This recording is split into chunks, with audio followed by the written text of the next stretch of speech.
is the home of champions, and despite an opening week loss, there is anticipation in the air amongst this fan base.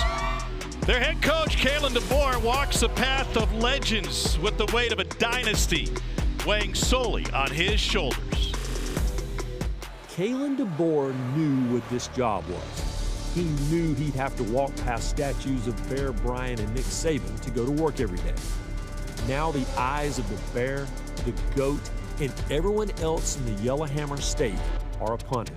And if he can turn this around, he will have truly earned his place among them.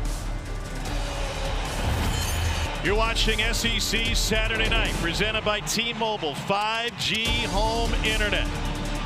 And the Crimson Tide arrive in the friendly confines of Bryant-Denny Stadium, riding an 82-game home non-conference win streak that dates back to '07 and those Warhawks of UL-Monroe, who handed Nick Saban a loss heard throughout college football.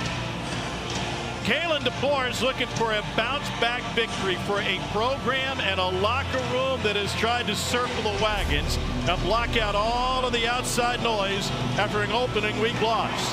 Here comes Bama.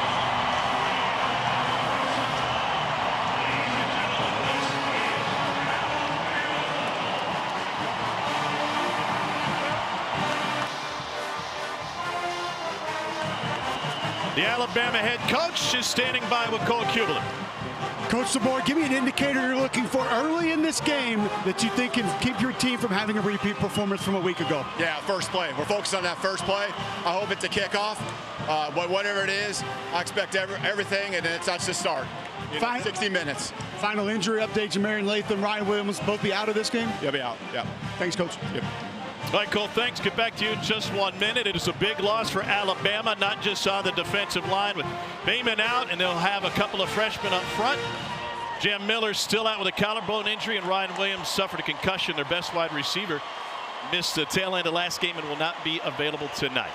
With that, we welcome you inside Bryant-Denny Stadium. Tom Hart alongside Cole Kubler. Jordan Rogers is on assignment. Well, there's always an elephant in the room here in Tuscaloosa, Cole, and this one weighs heavy. It's the week loss to Florida State in the opening week. This Bama team, though, tried to circle the wagons. Kalen DeBoer went into a players-only meeting, got them fired up. He's coaching, and they are playing with a collective chip on their shoulder. I don't think there's any doubt, Tom, and not necessarily the normal personality of Coach DeBoer to walk into that players-only meeting. He told us in meetings yesterday he knew when it was scheduled, he knew they did it every week, and he busted right in and tried to get that group fired up. So going out of his way to try to get a little extra energy out of this team. I talked to the strength staff. They said the GPS monitors measured more output from this team in practice the entire week, doing everything they can to try to avoid another slip-up like they had last week against Florida State. So you heard Kalen DeBoer answer your first question, and I'll throw it back to you. How do you measure if the effort and the execution is there against a team, quite frankly, that you're heavily favored against? It'll show up with intensity, Tom. It'll show up with heart, grit. I talk about striking and shedding. I talk about hands from a defensive lineman on an offensive lineman, forcing him off of you. Linebackers attacking blocks, safeties attacking blocks, and on offense, finishing your runs, staying on your double teams, moving people against their will. Those are the little things that I think these Alabama coaches want to see that they didn't get enough of, quite frankly, against Florida State last week. The Warhawks won the toss. They've elected to defer, so Alabama will have the ball to start. In many ways, on the offensive side, they opened it up to competition this week. We'll see a rotation at right tackle. Wilkin Formby slated to get the start. Michael Carroll will get some run. And there is an expectation, we're told by the coaching staff, that the plan is to get Austin Mack a clean series early in the second quarter at quarterback. Ty Simpson, they said, we reiterated him, you won the job, it is yours. But they're looking to light a fire under this entire team. And the quarterback room and the quarterback role is no exception. 82 consecutive home wins against non-conference opponents. And so the Warhawks come in with a steep hill to climb. Peyton Stagg has it on a tee, and we are ready to go in Tuscaloosa.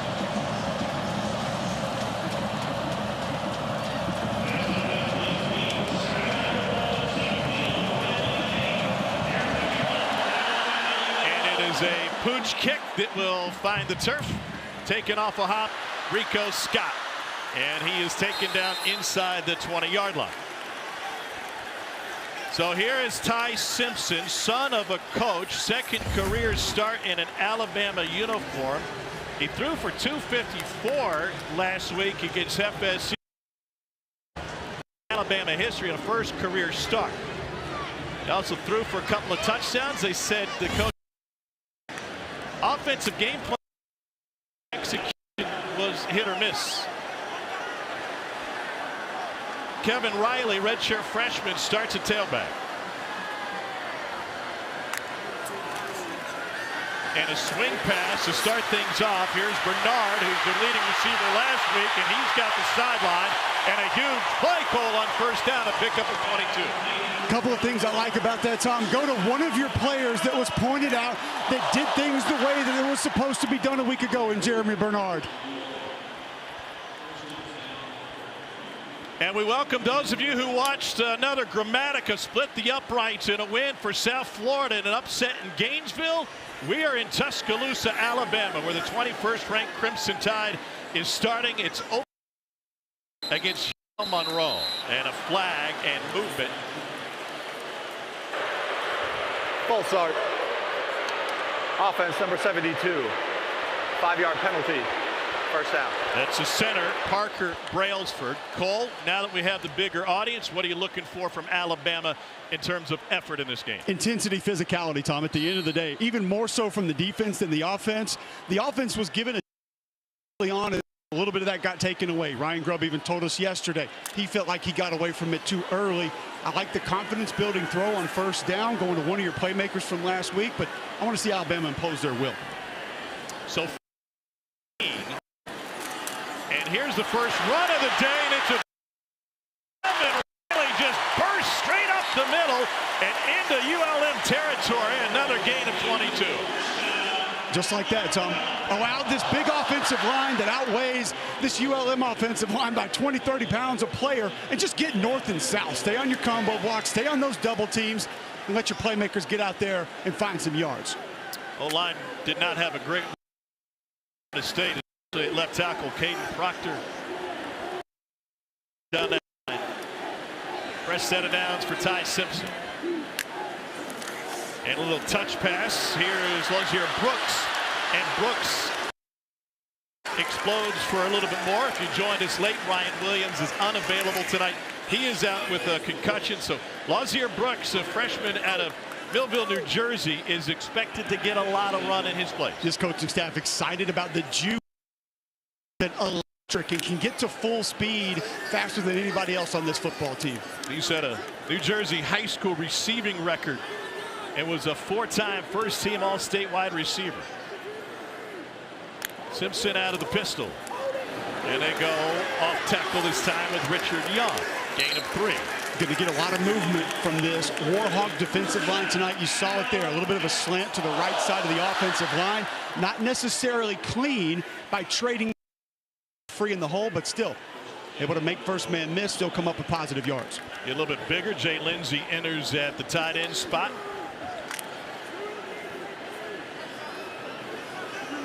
Young is off of the hip of Simpson.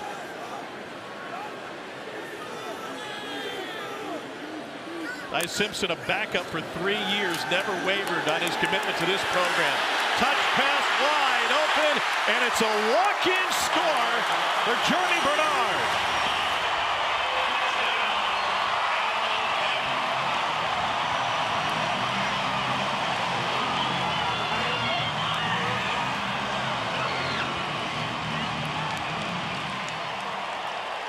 What a start for the Alabama offense. Of course, it started to FSU with a steady drive and a touchdown. Offensive coordinator Ryan Grubb said felt like the field of dreams. It went sideways after that. Lost last week after scoring on the opening drive, only the second time in 60 Alabama games. Blake Talty is the kicker. Just like that, Alabama cashes in on its opening drive. Ty Simpson, a perfect 3 for 3 for 60 yards. Final 29 coming on this wide open toss to Bernard.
night, presented by T-Mobile 5G home internet. Tom Hart alongside Cole Kubelik.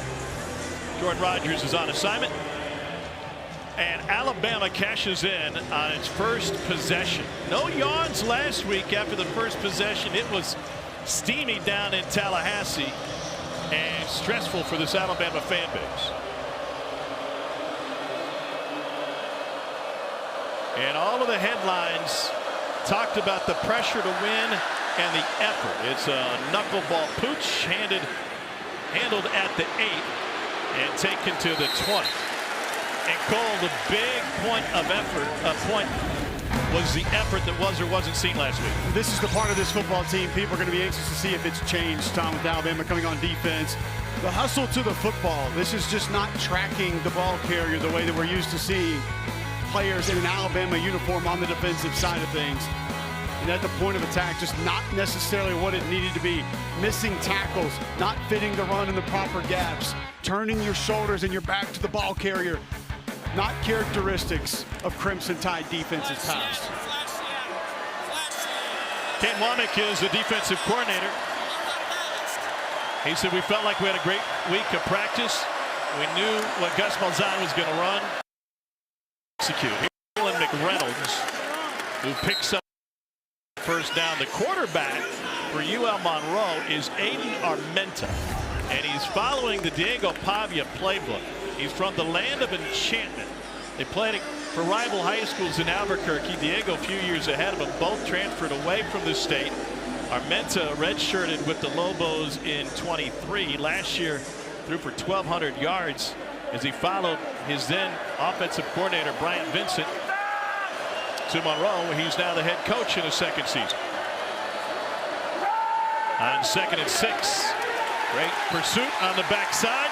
And James Smith comes up with a stop for Bama. It's a loss of a yard. If there's a player on this defense, Tom, that has epitomized what it needs to be physically, 23 James Smith would be that guy. Attempt to cut the backside there. He keeps the shoulder pads low enough to sort of buck that guard off of him and comes flat down the line of scrimmage to help make a play in the backfield.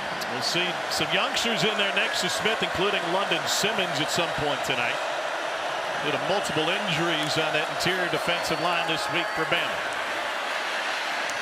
Knocked away and nearly picked by Justin Jefferson, reading the eyes of Armenta. And it's a 3-and-out for the Warhawks. Spotting play action going to be big tonight against this offense. This is a straight drop back, though. Jefferson in zone coverage, eyeballing the quarterback.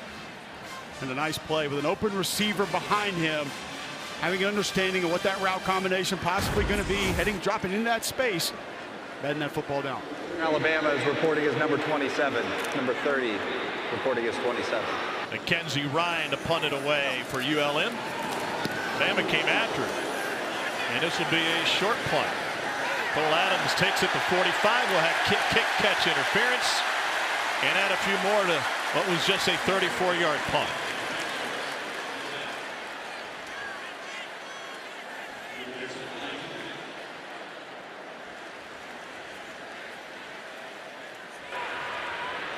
Kick catch interference.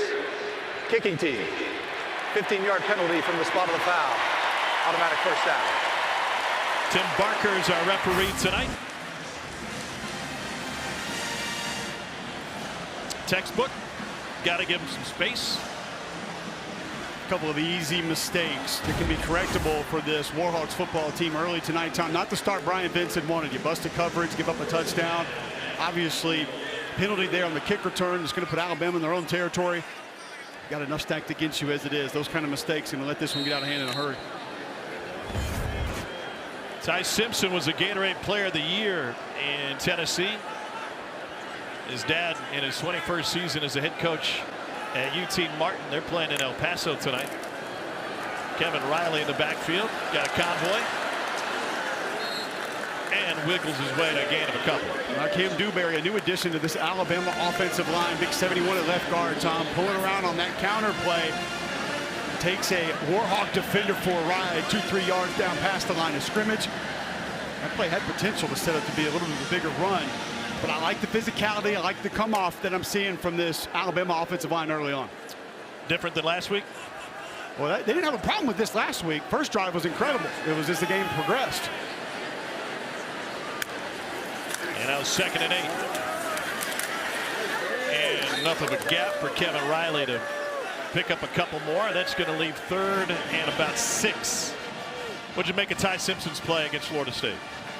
I thought he did more things better than a lot of people saw or even wanted to attempt to appreciate. He had defenders in his face often, pressure he had to battle. Thought he layered a couple of footballs well. The ball didn't get out on time in certain points in that game, and he looked a little bit tight early. Thought he loosened up some as the game went on. It was a good performance, but not a great one, of course, with how things turned out. Ryan Grubb, Kalen DeBoer wanted to just rip it. And he does it here, looking for a screen.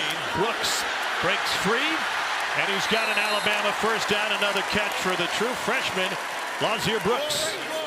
Told you earlier, Tom, they're excited about what this young man brings. This is a pass play. Watch the right side of your offensive line here.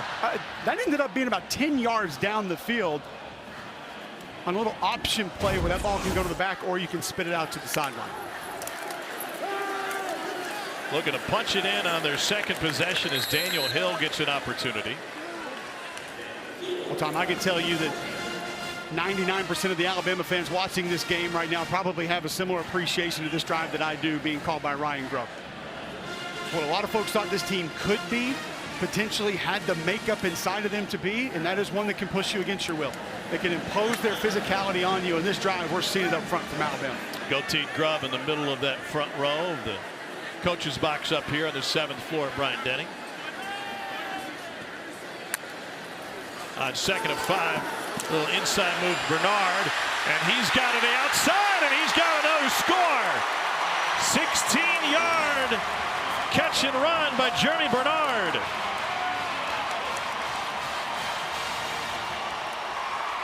Second score of the night for the senior from Las Vegas. Going to work out almost as just a little counterplay. Bernard in a tight formation, going to get a little push. Nice block by 71, and look at 80.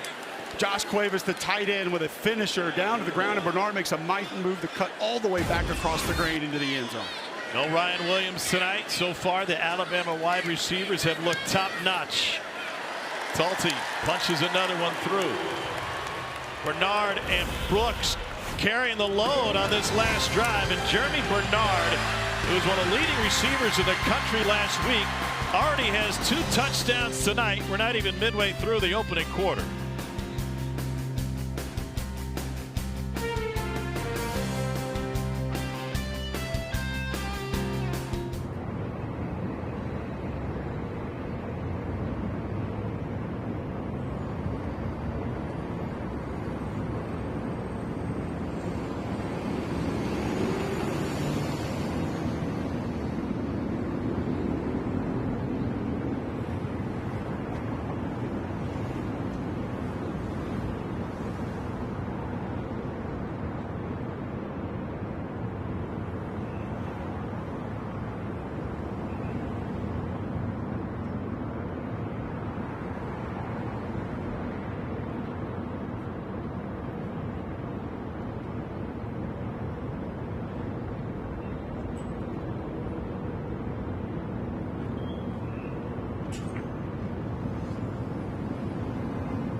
SEC Saturday Night is presented by T-Mobile 5G Home Internet.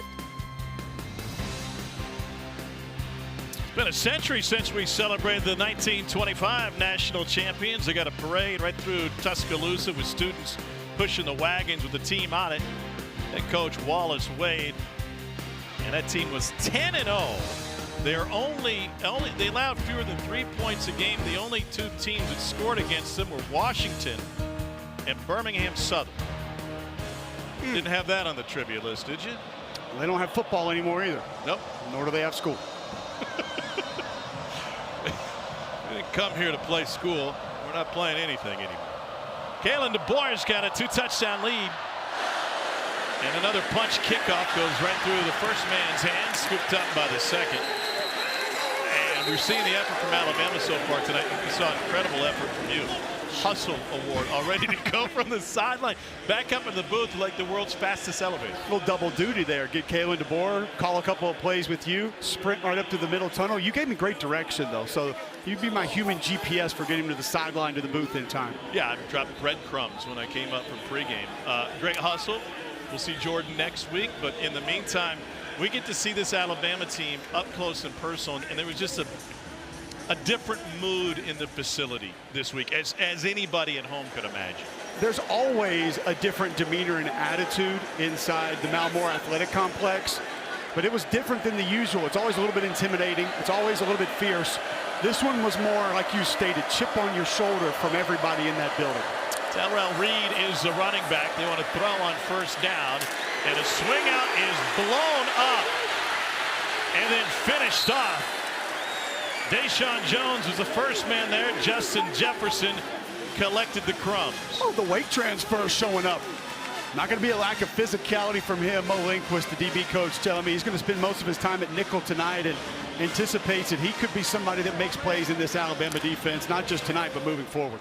So they got Hunter Herring in at quarterback right now. He is a dual threat Swiss Army knife type quarterback. He will line up all over the field for the Warhawks this evening. And he will keep it himself and take it forward for a gain of about 5. And that'll set up third and more than 6. Herring, 11 games in his career. He's been besieged by injuries, but he's got a blocked punt, a couple of huge passes, including in their win against Troy last year. Now they'll switch it back to Armenta. Armenta gives you a little bit more of a downfield threat, specifically with accuracy, but I'll tell you, Hunter Herring, he gives you power run ability with the quarterback position. You can go +1 in your blockers, but a little too much to pick up on this one for his playbook. Third down 6 for Armenta. Bama brings 4. And they get to Armenta, trying to escape, and somehow he Houdini's out of the pocket and now goes deep. It is caught down the sideline by Rico Powers, who somehow apparently stayed in bounds just shy of midfield. The officials confer it.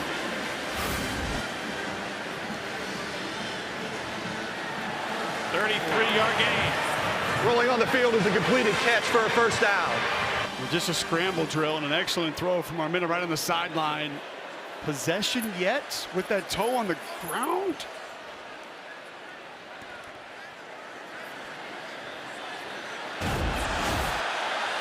Home crowd. The ruling on the field of a completed catch is under video review. The crowd didn't seek control, but then again, they're looking at it through biased eyes. We'll take another look. Call on the field was complete. I think the question, Tom, is just when he actually has full possession, 2 hands on the football, secure. That right hand just kind of not on the ball completely just yet. Is that toe off the ground once it does happen, which looks like it's there. So you got that as a bobble and incomplete after a just second not look? Complete control. See that you can't give him. I don't think you give him possession of the football there until that hand comes down to the football there, and then the toe looks like it's off the ground. It's close. It's really close.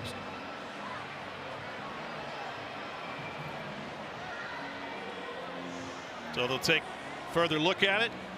Armenta did a fantastic job getting out of trouble, even to get it away, and avoiding a sack.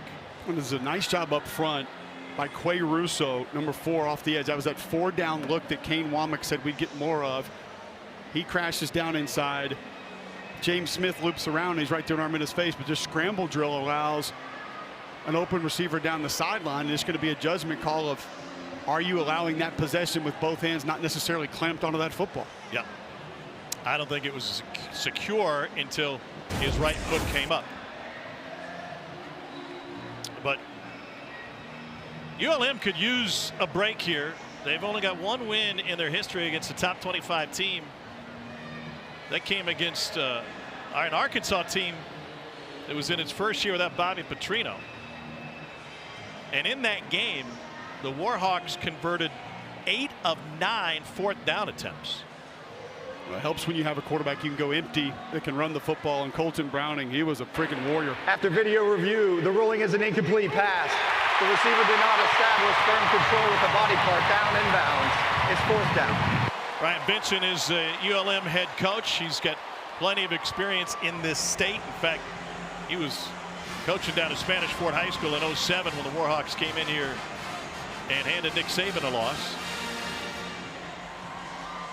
Asked him what he remembered from '07 being in state.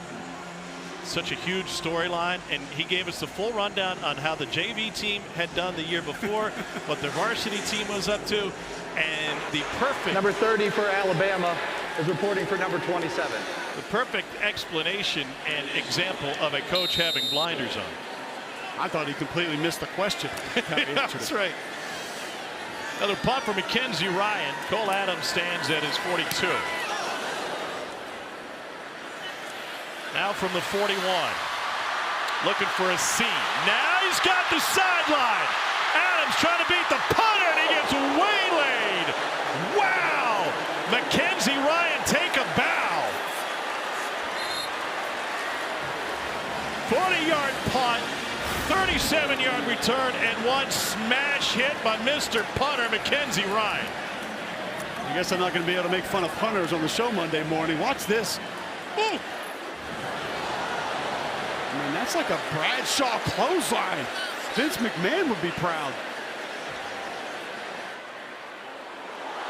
Wow. Absolutely depleted it. No attempt at wrapping up.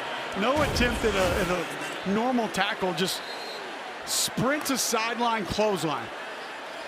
Do as much damage as humanly possible. He's a former Aussie rules player, so he knows how to bring guys down with or without pads. Here's Richard Young. And Young is able to pick up 3 on 1st down. That's how they tackle there? Is that what you're trying to say? That's how they tackle. Noted. And they don't have face masks either.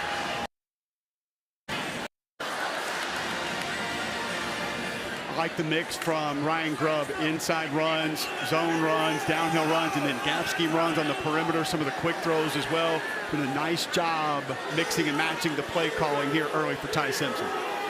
And the shift prior to the 2nd and 7 play. Bernard in motion. Simpson's going to roll, change the direction, and 2nd man got him. Billy Pullen turned him around, and then Simpson took a shot. Pullen, a senior on this defense, was here a year ago, been in the scheme, understands it.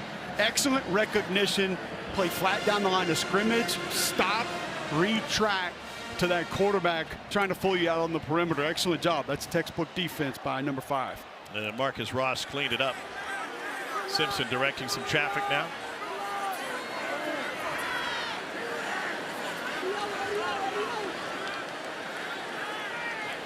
Leaves him with 3rd down and 11. Play clock at 1. Here's pressure from the edges. Simpson stands tall, delivers a strike for a 1st down. Lazier Brooks showing out early. Gain of 18. I guess we're beginning to see why Kalen DeBoer sort of lit up when he was telling us about this young man, the juice that he's got. But watch Richard Young, bam, right there at running back. An excellent job picking up the blitz, staying with it, pushing it past the pocket, allowing Ty Simpson to step up and deliver a strike to the youngster Brooks. Brooks already with 3 catches for 42 yards. This is the 3rd possession of the night for Bama. I'll tell you all you need to know about Brooks, Tom, is David Blue, the strength coach, said he's hit over 23 miles an hour on the GPS multiple times for this football team. That is insane speed. First and goal. Toss to Young. And he plows forward for a couple. This will be second and goal now from the 3. What can you learn about an offensive line here? Second and goal from the 3. One, this defensive line is undersized, so they're going to give you movement. Can you pass things off? Can you have that nonverbal communication of knowing where someone may end up as opposed to where they're aligned initially? And that comes with reps together, working together, recognition of what you believe you're going to get, and then just can you get latched on and move people back, find a way to pick up some of those dirty yards. A big 70 in the game here at an up back spot. Here's Young, and they're just paving the way. It's a 3-touchdown first quarter for Alabama.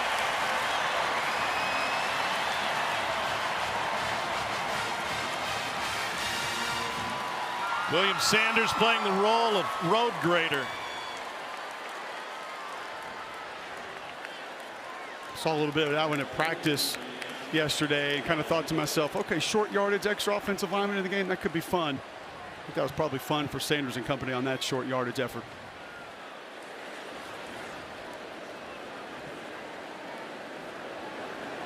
Talty's had a busy first quarter and sneaks that one inside the upright. The redemption tour starts today for the Crimson Tide. And big number 70 is leading the way. Bama up 21-0.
All right, gentlemen, thank you. Here in Tuscaloosa, another line drive knuckleball kickoff.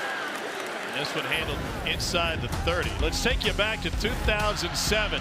Charlie Weatherby said the biggest win of my head coaching career.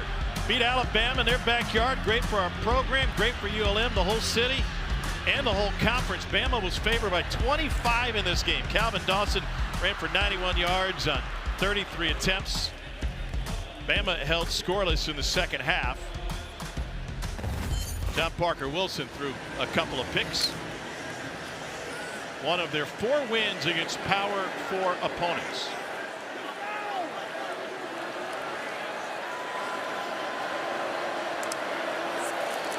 Aiden Armenta hands it off. Here's Zach Palmer-Smith.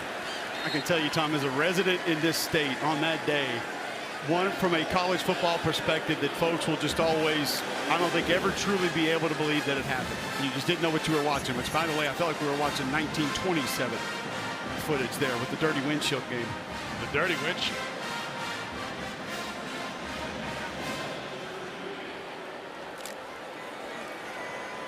Second and 7.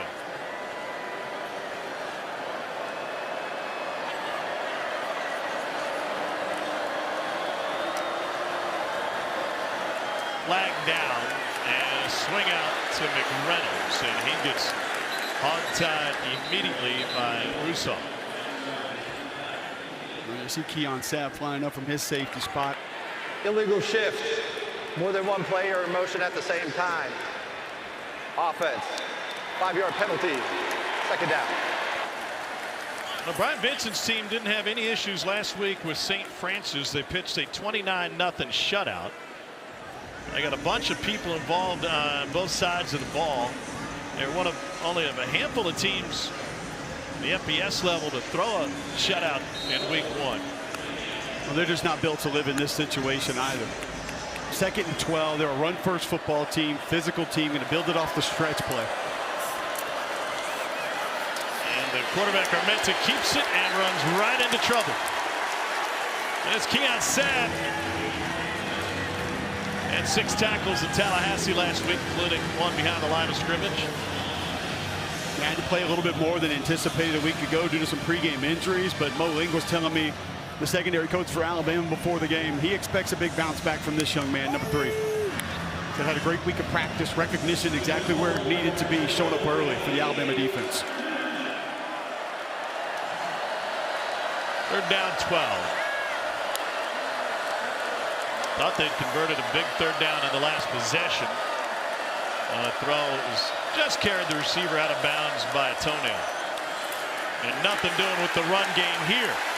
Does not look like we'll have a repeat of that 07 experience. James Smith and LT Overton up front. LT Overton does an excellent job of swimming inside the initial block, offering up some penetration, sneaking right between the guard and center. That's what makes that outside zone play a little bit difficult. When you have somebody that can penetrate with power, like LT Overton just did, difficult for that second lineman to take it over from the initial contact. Adams had a great return last time before he got waylaid by the punter. This time asked for a fair catch and takes it up to 35. We mentioned that 07 game. Nick Saban, after a Dynasty Hall of Fame career, was able to laugh a little bit at what happened after the game. I get in my car to drive home, and I don't have any gas in the car. So now I got to stop at a self-serve, put some gas in the car, and I used to wear my LSU national championship ring. So I go to pay the guy, and the guy says, "Wow, what's that ring?" And I said, "That's a national championship ring, and we're going to do the same thing here at Alabama." And the guy looks at me and says, "We'll never do it as long as that Nick Saban is the coach." So, that's why Nick Saban always goes to full serve. So good. I love that he pointed out self-serve like there were options. And it was unleaded. Under a minute to go in the opening quarter. For UL-Monroe, we got pets. Heads are falling off. Darko, Perkins, McAllister lost his helmet. We're at Saban Field, 6 national titles here at Bama. And following that loss UL-Monroe in 07. Went 224 the rest of the way. It's a Bama program that hasn't been under 500 since the last game of the 06 season. They lost to Shreveport. Independence pulled Oklahoma State. They're involved here on the 4th possession of the game, his first catch. The culture guy, somebody that should have gotten a little bit more discussion after last week's game, Tom. I actually asked Kalen DeBoer back at SEC Media Days, tell me about tight end. You had a couple of glorified guards in C.J. Dupree, Robbie Utes a year ago. Where's the physicality going to come from? And even he was a little concerned about what it was going to look like. Number 80 stepped up big for Alabama, especially in the run game last week against Florida State. They've been recruiting this kid since all the way back in the Fresno State days for this coaching staff. The first quarter. 1 quarter in the books, and all seems right in the world of the Crimson Tide. We're on our way to a blowout, 21-0.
Well, a screaming start for Alabama under Kalen DeBoer, reminiscent of what they accomplished against Georgia last year. A 21-point opening quarter is tied for the most under Bama's second-year head coach. And we discussed this earlier. Kalen DeBoer entered a players-only meeting yesterday morning, and his message to the team, we're told, was essentially, we're going to circle the wagons. I'm coaching with a chip on my shoulder. I want you guys to play with one as well. Here's Kevin Riley, and Riley picks up a first down and a gain of nearly 13 on first down. And listen, I know houndstooth is heavy when you're the head coach, But I feel like Kalen DeBoer has said enough with the outside noise. We are in the locker room. We are the ones that can get this done. He's going back to doing things his way and not really wanting to satisfy anybody else or anybody outside that facility this week. And that's what needed to be done. It's what had to be done. And I think he's got those relationships with this group of players to be able to go off script a little bit, try to motivate them in a different way. And he said, we had these discussions at times last year. Vanderbilt, Oklahoma, coming to mind. That dime is complete. It's Rico Scott who gets it inside the 15. He said, but now I know these guys better. I communicate more directly. I can do it better. They can do it better with me. And the players themselves, Cole, said it's really a tight circle. A lot of them hear from former players. And at least one of them told us yesterday, hey, listen, respectfully, if you're not in the room with me right now, I don't really care what you're saying. And that worked both ways. Deontay Lawson told us Malachi Moore, Dallas Turner reached out to him with words of encouragement and said, hey, some of it was still tough love, but it wasn't just overly negative, the message they delivered. Perfect start for Simpson. He is 9 for 9. Straight ahead run game again. Kevin Riley one more time, and another Warhawk loses his hat. We'll have to, two of them lost their hats. And we got some extra pushing and shoving on the far side. I love seeing Parker Brailsford go over there, get his guy, say, hey, making sure he's coming back to the huddle, no extracurriculars, maybe handing out a couple of invitations to the block party after this play. I'll go back to Josh Cuevas again. Just an aspect of this offense that they didn't know they were going to have. He missed some time in camp. He was a little bit dinged up, but the physicality that number 80 has added next to this offensive line has been welcomed and is going to be very useful down the road. He just popped the ULM defender's helmet off. Two tight ends here, Cuevas and Edwards.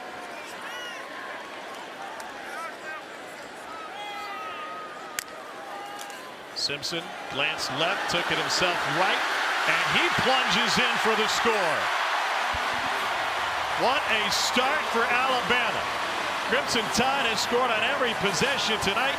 Ty Simpson is 9 for 9 through the air, and now he's got a touchdown run. You get an odd defense, which just make the edges a little bit light, and both defenders out over the tackle and tight end squeeze down initially, which gives Alabama the angles necessary. And Parker Brailsford, center, leading the way for Ty Simpson and an Alabama rushing touchdown. Could open the door to see Austin Mack the next possession. We'll wait and see.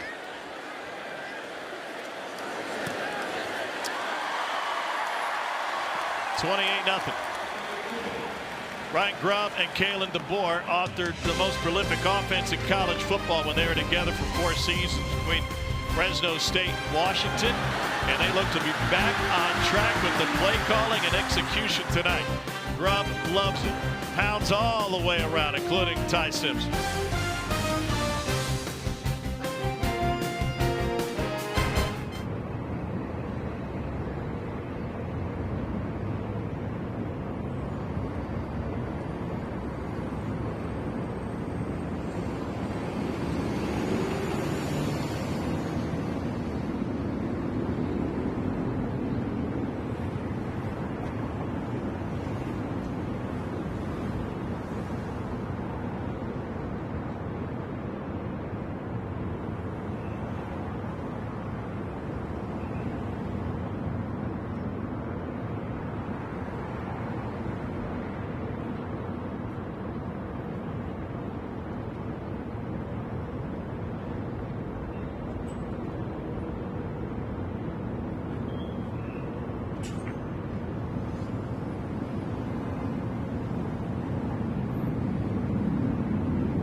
Well, it's tough sledding for Brian Vincent, who's wearing just one hat literally, but a handful figuratively. He's not only the head coach in his second season, and again as an offensive coordinator, but late in the summer he took over as the interim athletic director. When we talked to him this week, I got the feeling that that interim tag may be coming off pretty soon. And it's not just fundraiser rah-rah stuff. He's met with all of the head coaches. He's gone over budgets. There's a lot of work that goes into being an athletic director. He's the only one doing it at the FBS level, something that used to be common. Great special teams coverage, and he's dealing with a budget that pales in comparison throughout the rest of FBS football. Monroe's revenue and expenses are dead last in the country, and Alabama is top 10 in revenue, number 6 in the country, and they're number 1 in money spent. I was very taken aback, Tom, at his quote when we asked him about this, that he said, for us to be successful, ULM has to have me as the AD moving forward. Why did that surprise you? I don't think a lot of coaches around college sports would want to manage that and deal with that, to be perfectly honest, with everything you're dealing with just as the football coach. They've been to 1 bowl game in their entire program history. They haven't had a winning season since 2012. That's when they knocked off John L. Smith's Razorbacks. I misspoke earlier. They only went 6 for 7 on 4th down in that game, but won in overtime. But I will say it's a very interesting thought. When I first saw the news, I immediately thought to myself, with all the cost-saving efforts across collegiate athletics, could this be the direction of some different levels of college sports? I think the key there was different levels, right? Trying to find the edge with Jake Godfrey.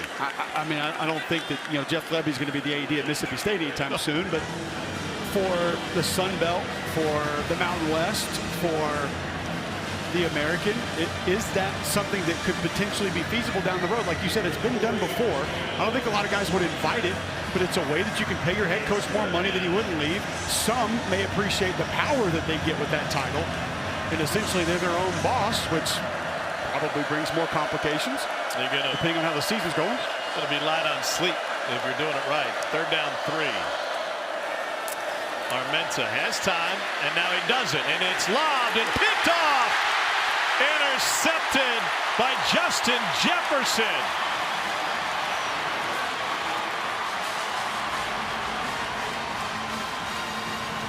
Yanze Pierre hit the arm of Armenta as he was throwing, and Jefferson is able to pick it up. You'll see 42, Yanze Pierre, right side of your screen. There's a twist and an excellent job of sticking with the rush, running through not only the center, but the running back. Gets a hand up, deflects that football, and allows for Jefferson in zone coverage again to not just bat the ball down this time, but actually come down with the interception. Well, Austin Mack, as expected, is now in at quarterback for Alabama. First clean series of the second quarter. Mack 6'6", 235 out of Loomis, California. Not a whole lot of miles on his tires. He didn't play much after redshirting at Washington.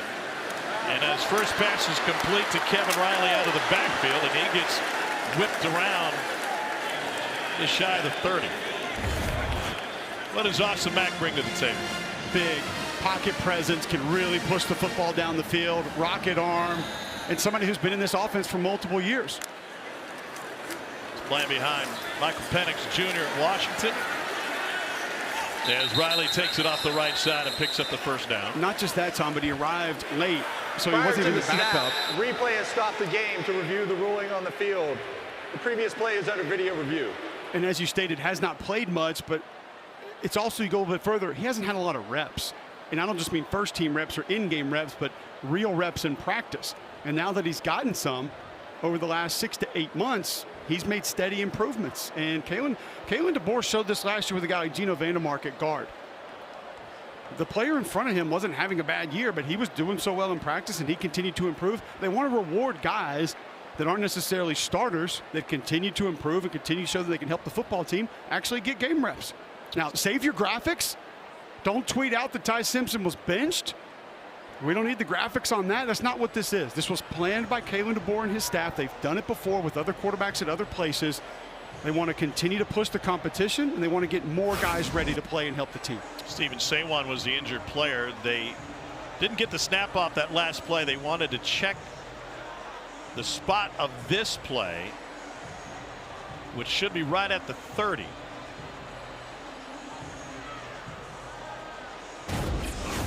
Which would have been short of a first down.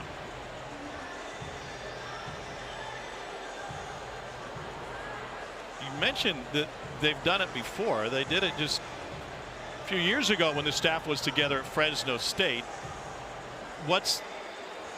How is it used as a motivating factor for Ty Simpson? Okay, they did this with Jake Haener and Ben Wooldridge. I called Jake Haener today and said, tell me how this went down. Explain this to me. And he said, yeah, man, I won the job in fall camp. I was the #1 guy. I started the first game. I thought I played well. Grubb comes up to me Thursday at practice and said, Ben's going to get a series in the second quarter. And he said, I was pissed. I was furious. He said, I played that next game like my hair was on fire, and it brought a little bit more out of me. It made me go the extra mile in my preparation and my attitude, demeanor on the field. And I think that's the goal here from Kalen DeBoer and Ryan Grubb is they thought Ty Simpson played fine. They thought he did some good things. They think there's more in there. And if something were to happen to Ty Simpson, you got to have your next guy ready.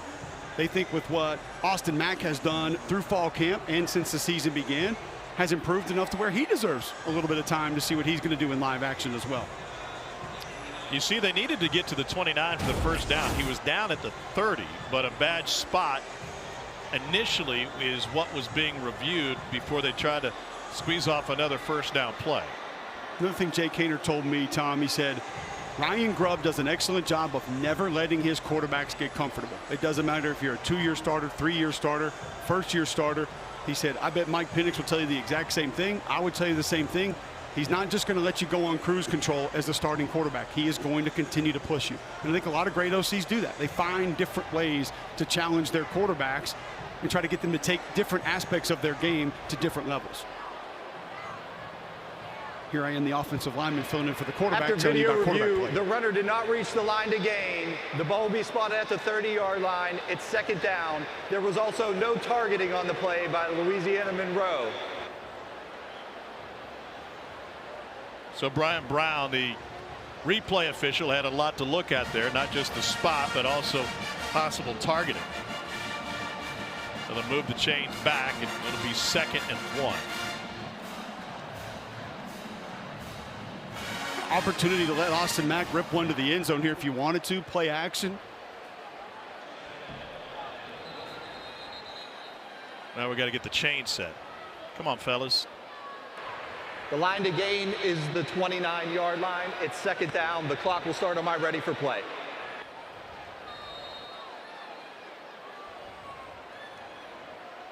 First possession for Austin Mack, the 6'6" quarterback. And he hands it off, and they're able to pick up the first down behind the running of Kevin Riley. Right back to where we started. Yeah, good penetration up front from the Warhawks. Cliff Mosley, big D tackle out of Henderson State. I talked to Davin Williams, their defensive line coach, who's a teammate of mine at Auburn, about this D line today. He said Cliff Mosley is as steady as they get for them. The guy they're going to be leaning on tonight for penetration and trying to disrupt some things with that run game. Started his college career playing Division II ball at Henderson State. Mack. A bullet to Riley out of the backfield. You're seeing what kind of weapon Kevin Riley can be tonight, Tom, but not being handed the football. Utilize out of the backfield. You have to catch the ball at the running back position in this offense. You're the primary read often. There's an entire package for that. And this young man's done a great job getting his weight up. He was floating around 180 the entire offseason. He's now up close to just under 195 to allow for a little more durability. 22 miles an hour on the GPS. He can provide that explosive capabilities out of the backfield. From just across the river, Northport, Alabama. And Riley takes it down to the 6. We have another helmet come off, and they think that the ball came out as well, but we've had at least 4 Warhawks lose their helmets in this game. That was a self-inflicted wound also. Jabari Tiller came in and just raked it off of his teammate. Brian Vincent uses a timeout. I think they want to make sure this gets a further look to see if it was indeed a fumble. The game clock operator, plenty of time to take a look at it. To 9 minutes and 25 Alabama, seconds. firm grasp on this one, up 28.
Well, Ty Simpson has started this game 9 for 9 for 157 yards. He's also thrown for a touchdown, and Austin Mack has continued what Simpson has started.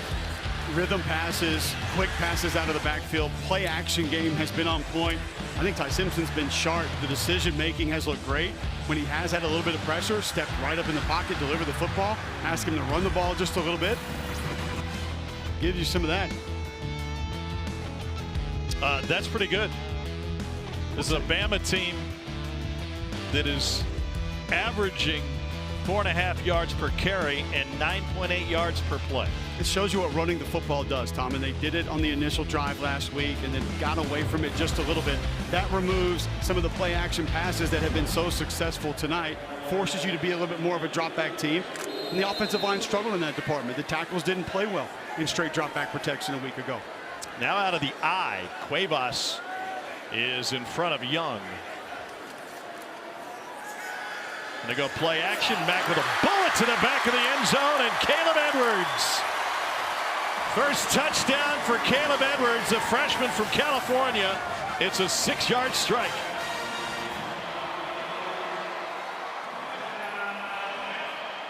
Edwards thought he was going to be playing basketball at the next level.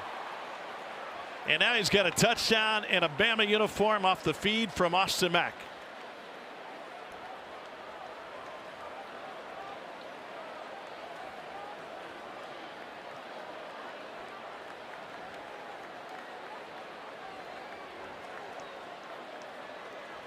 Caleb Edwards from El Dorado Hills, California.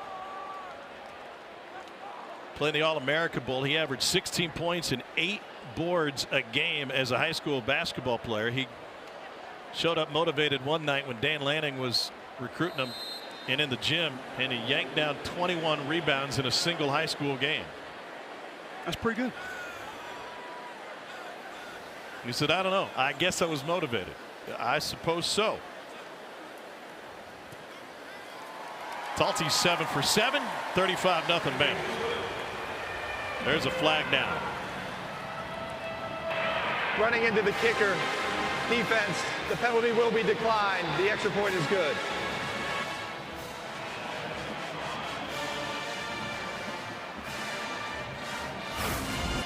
go back and show you what play action does, Tom. First, you mentioned Cuevas, 80, is going to be in the backfield. That probably makes the defense say, what? Oh, tight end's back there. He's going to go catch the football. The attention that comes with that from the linebackers and safeties allows for Edwards to slip north-south right up the seam.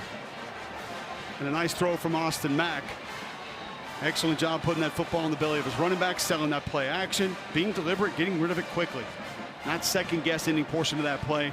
And that is what the run game opens up for Ryan Grubb in the Alabama offense. I mean, I saw I formation. I was thinking joyless murder ball. And that's why the play action worked. 100%. Because apparently the Warhawk defense was thinking the same thing. Good start for Edwards. Sensational start for Alabama.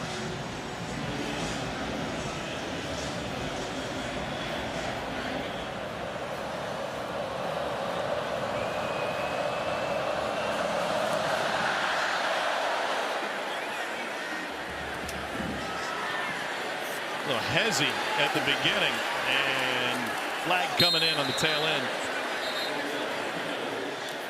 And that abbreviated return for ULM. During the return, holding number 21, return team. Half the distance to the goal line, first down. You know, Johnny Manziel said something this week on Club Shay Shay, which isn't on my podcast list typically, but he brought up the fact that maybe Bama's lost its aura. You think about Mike Tyson going to Tokyo. Buster Douglas knocked his mouthpiece out and knocked Mike Tyson out of the headlines. Then the Bulls with MJ won it 6 times. He decided to go play minor league baseball up the road, and that changed things. Tiger through 2009 won 14 majors. Now there were some off-the-field issues with a couple of these fellas, but every dynasty dies at some point. Just ask the head coach of the North Carolina Tar Heels. Incomplete. Given what Bama has been over its last 10 games, not just last week, but the last 10 games, 5-5 in that span. Has the Bama program lost its aura? Is that fear in opponents' eyes when they enter the building? Even if it is, Tom, it can be regained quickly because the memory is deep in that bank of everybody playing college football right now, how dominant this program has been at many points of their lives. They've seen it. They've lived it. They know it's in there. 2nd and 10.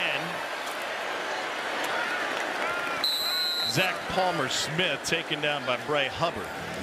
There is an understanding that this team, this program, had opponents defeated before they kicked off for many years. But having said that, there were also portions of how those teams operated that had you defeated before you played them. Physically, they could overwhelm you in ways there was nothing you could do about it. And then became the speed and the athleticism and the accuracy at quarterback that there was nothing you could do about it. Not every team playing against Tua or Mac Jones or Landon Dickerson was defeated because of what the aura of Alabama was. They had guys that could just kick your tail over and over and over again on the football field. Second charge timeout. ULM uses a timeout in advance of a 3rd and 6. Warhawks have yet to convert a 3rd down tonight. They are 0 for 4. Let's get it to our friends at Academy Sports and Outdoors.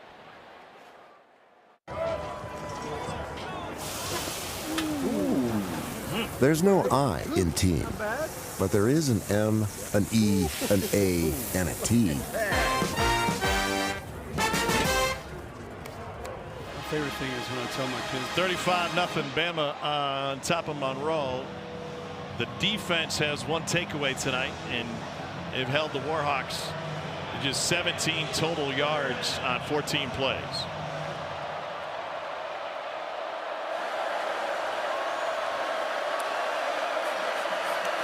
On 3rd and 6, quick hitter to the perimeter, and the Warhawks get their first 3rd down conversion on the completion to J.P. Coulter.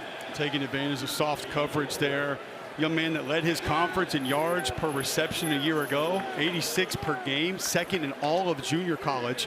So bring some big playability to Monroe. Out of Ocean Springs, Mississippi, picks up the initial first down of the game compared to 14 for Bama. I'd like to see the Warhawks get to that stretch play here, Tom. The entire offense built around it. Going to have to try to find a way to make it go at some point if you're going to have extended success. Dorian Lewis, a tailback. He's got a huge hole on the left side, but it closed quickly. Deontay Lawson in there to deliver the wood. This is an important play right here, Tom. This is one that exactly number 0 failed on time and time again a week ago. Shoots the hands, removes the block from him, plays flat down the line of scrimmage with square shoulders. Deontay Lawson, that is the young man we thought we were going to get heading into this season. Didn't have him a week ago, and he gave us some reasons why that we can hit on after this play, but that was Alabama inside linebacker play right there. Now 2nd and 9.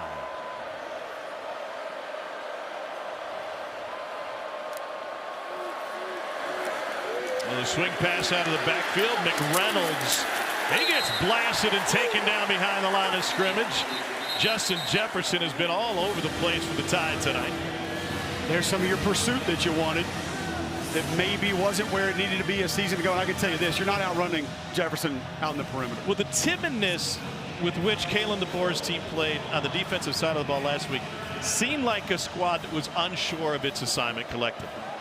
And we were reaffirmed, not only by coaches, but by players inside that facility, that there was nothing that showed up in that game that they had not worked on and had not seen and had not repped.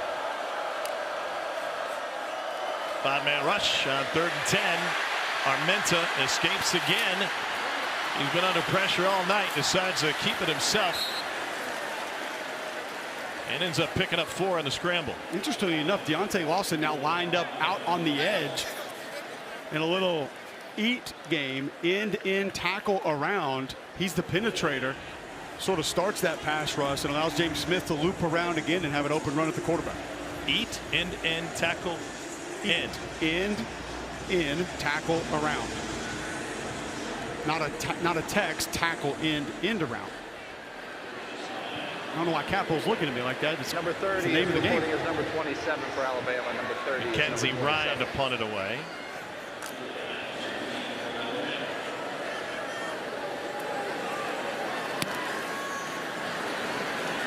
Great punt. Hauled in by Cole Adams. It gets popped out of bounds at about the 43-yard line. 42-yard punt, 10-yard return. Ty Simpson, the captain for this Bama team, has the Tide rolling tonight. Late 2nd quarter, it's 35-0 for the home team.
This season, for every field goal and extra point made by participating universities, Allstate will make a contribution to the university's general scholarship fund. Thank you, Allstate.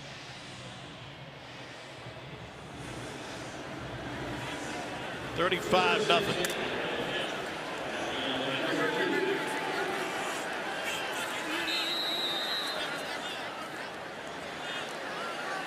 Back to Ty Simpson at quarterback for Bama after Austin Mack had a nice run. And Simpson delivers it on time to the perimeter. Isaiah Horton, who was limited in the Florida State game, had a good week of practice.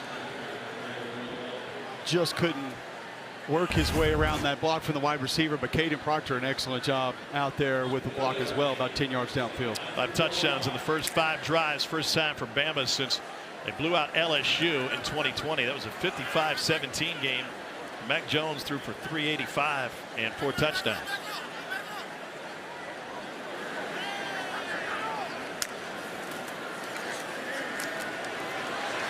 Another to the sideline, and Rico Scott gets corralled. Well, I feel what Ryan Grubb's trying to do with Ty Simpson tonight, Tom, is giving him deliberate 1-2s.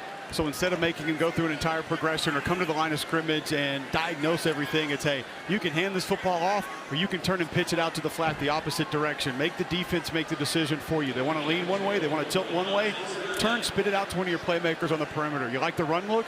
Hand it off. And Ty Simpson has been deliberate with those decisions tonight. Now 3rd and 3. Riley joins him in the backfield. Goes to Riley and gets taken out of bounds after the first down. One thing that Ryan Grubb mentioned to us in terms of the plan attack for Ty Simpson, he said was the same thing he told Michael Penix when he was at Washington. If you've got the one, meaning your first choice, take the one. Penix loved to look downfield, loved to take deep shots, and it goes to the old adage, you're not going to go broke taking a profit. If you can give 2 yards and let your guy go make a play, do it. As my good friend Roman Harper, who is an above-average football player inside this program, says, free grass, man. When it's there, you take it. Was he doing yoga this morning? Probably. To the ground game.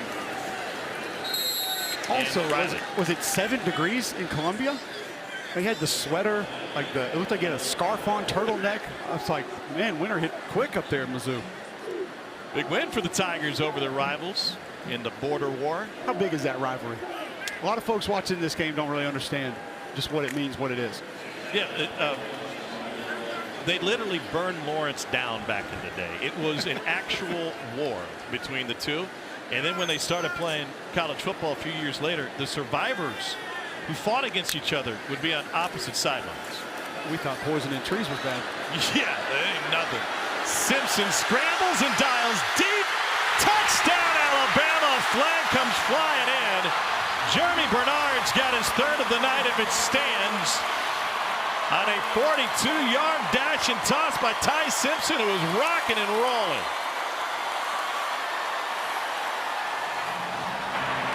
All for Pass nothing. interference. Offense, number 5. 15-yard penalty. 2nd down. Well, Bernard might make the block party for this route, which gets him into the end zone eventually, but DB's just kind of lost his balance too, but just a little bulldoze. It's not Jeremy Bernard's fault he's in the way of his route. Oh, Rubbin's racing. It's like I tell my kid, first baseman wants to stand in the baseline, you run over him. He's 5. Jeremy Bernard's like, it's a post route. I'm running to the post. He just happened to be in my way.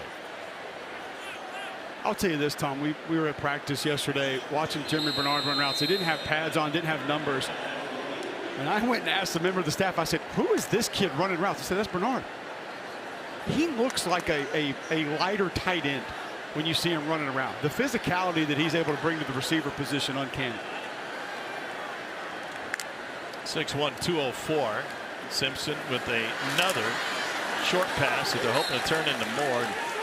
Had a hard time getting back to the line of scrimmage Well, now the Warhawk defense is beginning to jump that route. And a lot of times, as I stated earlier, the running back is the first read in this system. I think that's one of the things that the coaching staff was a little disappointed in that Ty Simpson missed a week ago. You brought it up. Take the initial read. If it's there, throw it. And those backs out of the backfield, one that maybe you had some easier yards to gain on, and taking advantage of it tonight. But now you're seeing the defense adjust a little bit, get to that flat a little bit faster.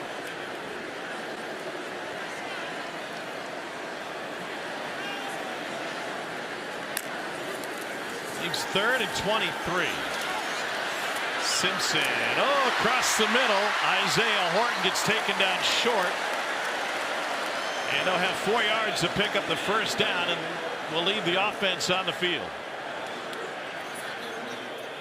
I asked Kalen DeBoer about a specific decision that he made against Florida State, and that was when they went away from a field goal on 4th and 7 to end the 3rd quarter. And he said, well, a lot of things went into that decision.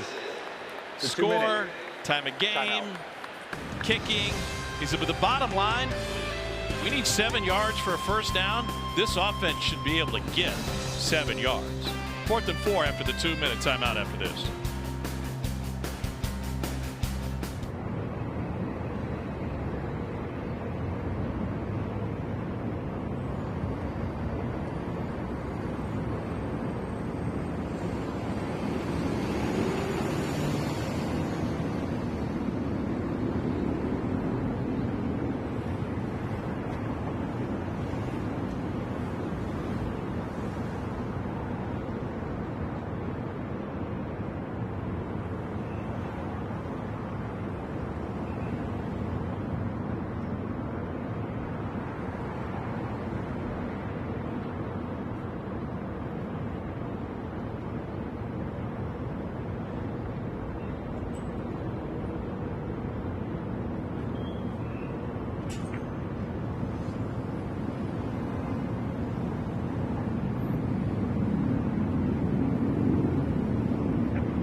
Kevin, who was the government?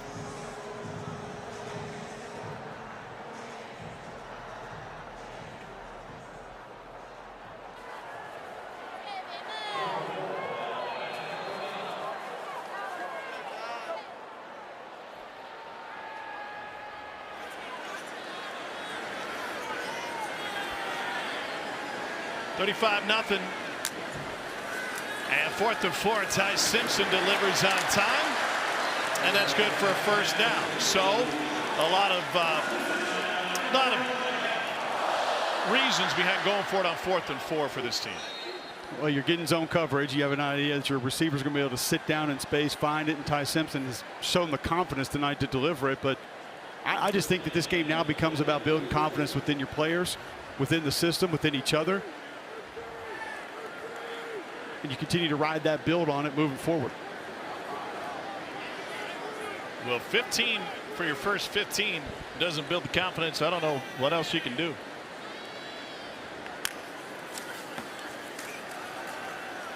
Riley spins his way to a first down for Alabama. Nice pull by right guard Gino Vandermark, and they were concerned about Riley's weight. Said the reason he couldn't get on the field is he's walking around at 180. He is not afraid to get north and south. 1:15 to play in the first half. Simpson stays perfect. By the way, of note for UL-Monroe, Stephen Sawan, one of their linebackers who was injured earlier this quarter, was taken back to the locker room on a cart. He suffered what appeared to be a leg injury for Bryant Vincent's squad. Now 2nd and 5.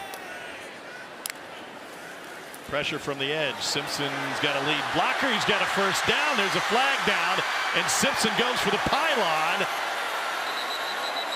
The official got knocked down, and now he says he was in.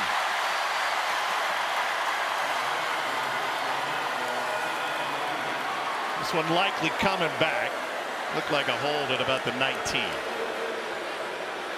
Number 72, 10-yard penalty, 2nd down. What an effort by Ty Simpson, but all for naught.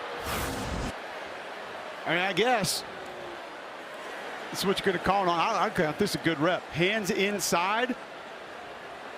The defender's attempting to come off, but he's also getting pancaked. So, I mean, I understand that the official brain may tell you you have to allow that defender to dislodge, be able to come over and make a play. I don't think that defender's coming off that block and making that play. To me, that felt like domination. You like the way Brailsford's played so far? I think he's the best player on this football team, and I think he's the best center in college football. 2nd down 16. They flip Cuevas to the right side. Brailsford stands tall at that center spot, man-to-man. Simpson fires. Corner! Touchdown, Alabama! Isaiah Horton! Just a beautiful play all the way around.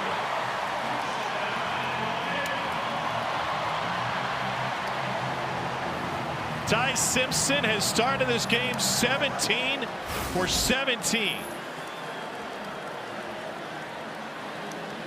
I think the most impressive part of this may be he brings the eyes down to leave the pocket. He's going to turn into a runner. They come back up late, and he had to deliver a strike to fit this in between the coverage. Hit some zip on that football. Accurate throw. Nice play by Horde to be able to get in. That's a big-time play from Ty Simpson.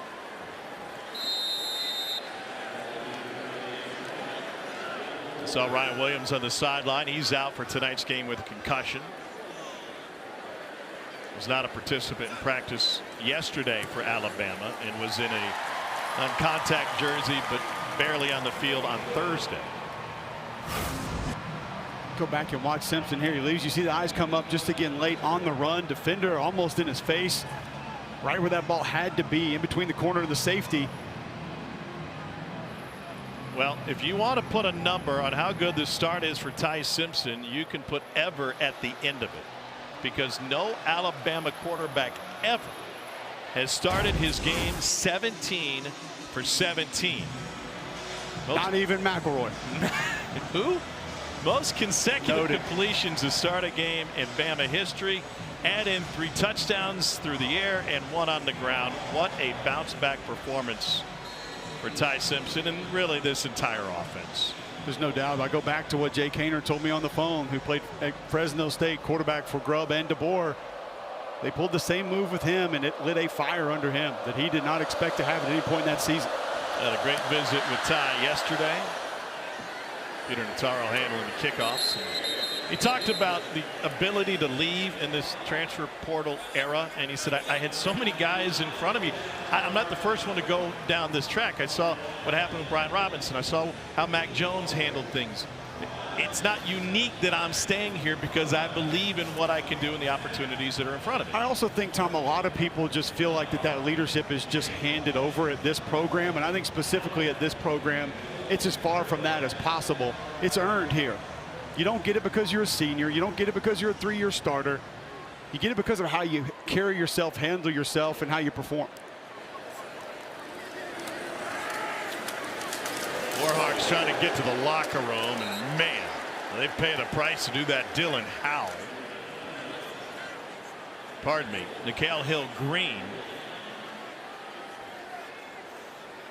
What a lick, and I don't think ULM, well, maybe they're going to take one more snap before the end of the half. But that's the stretch play that's got to go. You going to interview somebody on their way into the locker room, or you going to take the night off? It's only the second first down of the game for ULM. Coming up at the half, you can watch the live performance from the $1 Million Band on SEC Network Plus. Start streaming on the ESPN app. A sigh of relief collectively for Alabama fans. Everything is back to normal through one half tonight. It's a 42-0 lead for the Crimson Tide, who are trying to even their record on the season. Monroe will get the ball to start the second half. Bama quarterbacks a perfect 20 for 24 touchdowns. Ty Simpson and Austin Mack have been sensational. So is Dari Noka.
never, we back. Okay, okay, we back. Okay, okay, bigger than ever, we back. Wait on it, put in pain for it. Every day a day to train for it. We on a whole nother level. Bigger than ever, we back. Soundtrack on point for Alabama tonight, trying to bounce back from an opening week loss. You're watching SEC Saturday Night, presented by T-Mobile 5G Home Internet. Yeah, look at me now. We're on a whole nother level. Tom Hart alongside Cole Kublik as we get set for the second half. Ty Simpson was perfect in the first half. In fact, both Alabama quarterbacks were perfect in the first half, and it is a 42-0 lead for Alabama. Here, look at the numbers. A perfect 20 for 20 with 4 passing touchdowns between the two.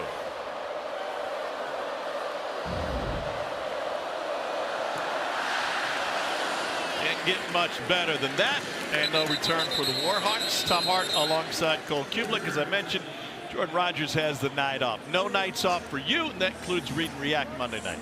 We got Roman Harper in studio with me every Monday night on the SEC Network, where we're going to go through and tell you what we like, didn't like about certain teams. But Read and React from the first half, we wanted to see this Alabama defense be physical. Deontay Lawson is going to play. Watch the shoulders stay square first and foremost. This is the Alabama linebacker play that we expected. Straight down the line of scrimmage, shoulder square, take on the block, shoot your hands, and get your face mask in the eye and the ball carrier and make a play.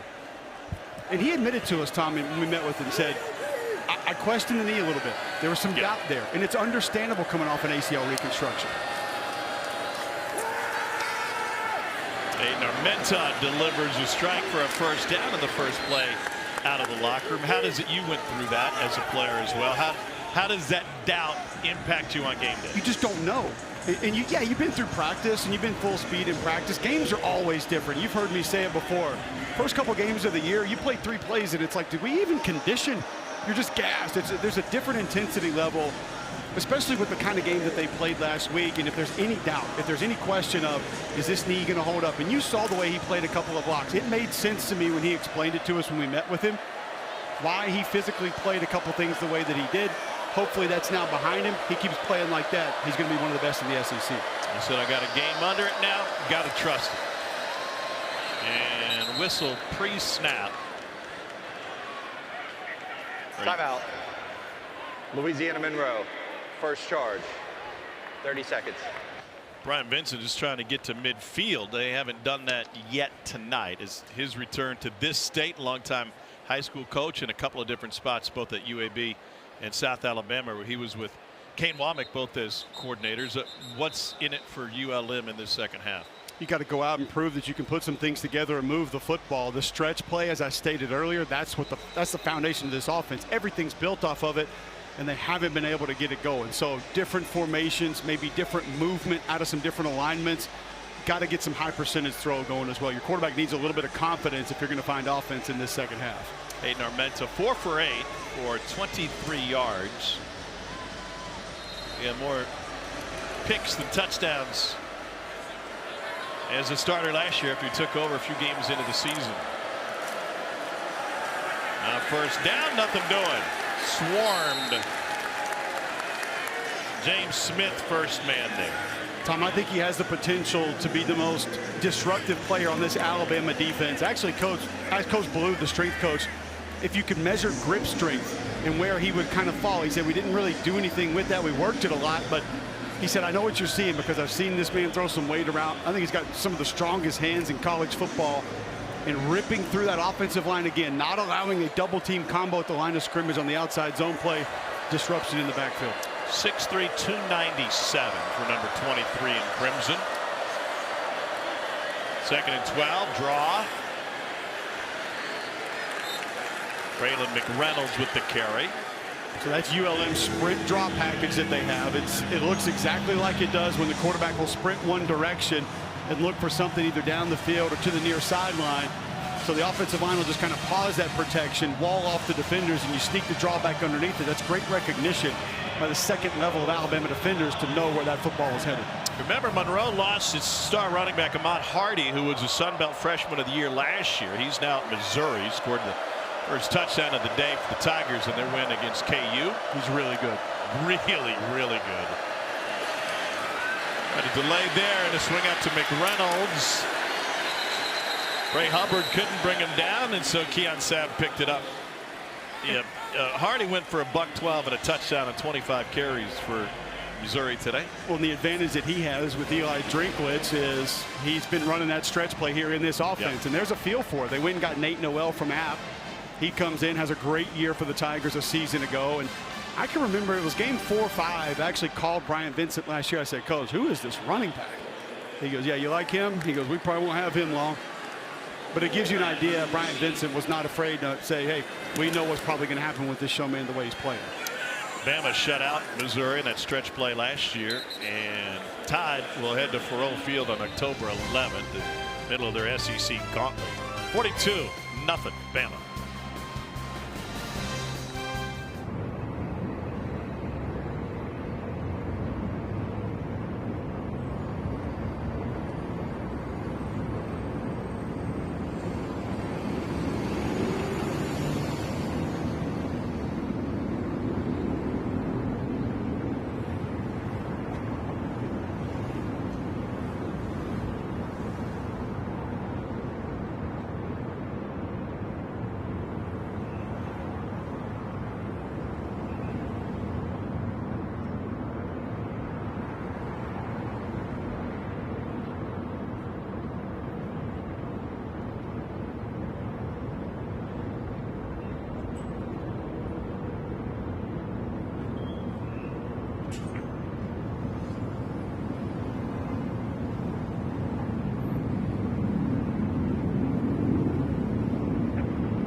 Time now for coverage where it counts, presented by T-Mobile 5G home internet. Off the play action early began to set that tone that was going to be a big part of how this offense operated. Ryan Grubb allowing Ty Simpson to call his own number, getting Parker Brailsford and a couple of the big offensive linemen out front leading the way. The protection's been solid, much better than it was a week ago, specifically with some of the one-on-one matchups from the Alabama offensive linemen. Simpson 17 for 17. Looks like his heavy lifting is done for the night. Austin Mack getting another series here.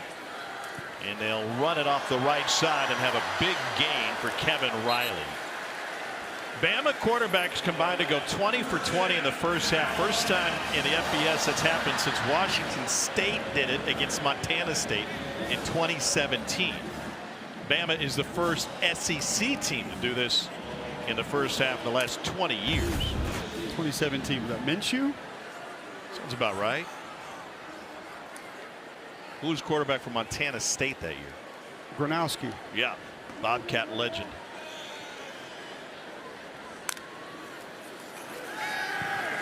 Pressure. Mack gets away from it and goes straight ahead. Took a lick. There's the inside move again against Caden Proctor. It's a very aggressive set, specifically when you have the tight end staying at home with you. And the tight ends were actually really nice, helping out in protection a week ago. Proctor does not have to set out that wide. Just one, he needs to have a full understanding of what the entire protection is other than just his own. Inside move's been giving him some trouble this year, though. Yeah, he allowed a career-high 6 pressures against Florida State last week. Interesting talking with Ryan Grubb about Proctor's game. He loves to try new things. Mack escapes pressure there. They had him by an ankle. That wasn't enough. And then he steps out of bounds. And he said, sometimes let's just focus on the fastball. All right, let's not worry about having a 7-pitch repertoire. Let's keep it simple. Let's focus on the fastball and then move from there. It used to be, Tom, you had a quick set, you had a deep set, and that was about all you brought to your repertoire. Now it's you got the single arm stab, the inside stab, you got a hinge, you got a deep set, a quick set, a half set. And sometimes you outthink yourself. Just get the guy blocked. I'd never thought of an offensive lineman overthinking the game until Ryan Grubb walked us through that. It's very common, specifically in pass pro. On 3rd and 6, here's Brooks again. The freshman is having a splash tonight.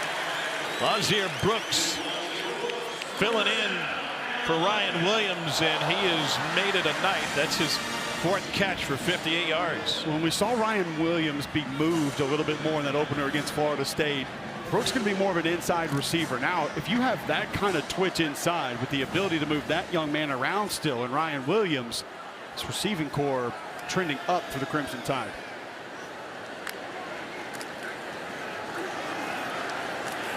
The feet of Young. And Parker Brailsford again, just a nice double team, slamming that defensive tackle over so the guard can take him on and then getting up to the second level. Thanks, Matthew Williams chiming in. It was Luke Falk who was a quarterback for Washington State in 17. Air raid, same thing.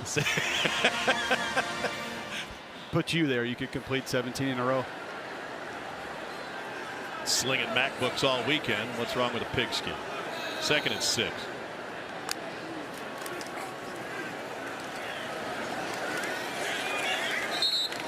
It's Kevin Riley. Another helmet coming off. What can we I know the budget is a little light at ULM. We showed you the numbers earlier, but can we just get chin straps at work? I don't know if it's at least the 5th tonight. I don't know if I blame the manufacturer or the equipment room. There's certain guys, they want to leave that thing loose because they think it looks cool. Well, cool about having to sit out a play. It was 3rd and 2. They found 1. And let's see what they do with 4th down coming up. They'll keep the offense on the field. They already converted 1. And they're going to get a little bit bigger with William Sanders entering for an extra O-lineman. Be careful here because Sanders was coming flat across the line of scrimmage on that split zone action. So you'll run kind of zone to the right. He'll come flat across the line of scrimmage to the left. And if you're not careful and you're at the bottom of your screen, you get a little too far upfield. Look at him. He's out split wide here. How beautiful is this? 300-pound locomotive. Oh, no. Crushing. And it's a 1st down run. Oh, jeez. It's a page out of the Harbaugh playbook. We saw Harbaugh do this at Michigan a couple of times. You put a big offensive lineman, then Penn State started doing it. You get some decleaters this way, but you get big 70. Look how pretty that is, Tom. I'm glad you circled that because I wouldn't have been able to find it. 330 is tough to find in the slot, and you just don't want any of that one.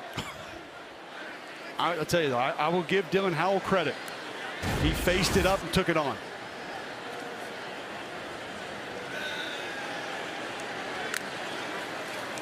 Austin Mack at a Folsom High School in California, and the first miss of the night for either quarterback. Overshot his man. They're now 21 of 22 through the air. A little amped up on that throw. Austin Mack could poise in the pocket, but that's one you just take a little bit off of. Put some air underneath it. Let your receiver adjust if he needs to. Go make a play.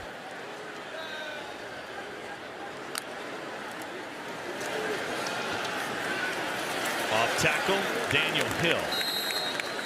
Cam Dewberry has been exceptional with the kick out blocks. on counter power tonight, and another example of just digging a defensive end out of the hole. A little bit of leakage from the backside ends up making that play, or else that one could have been out the gate. Daniel Hill, Tom, 6'1", 244. He is a 750-pound squatter. The lower body, Saquon-esque. On 3rd and 6. Able to swing it out, and it's dropped. First opportunity for Pritchett tonight.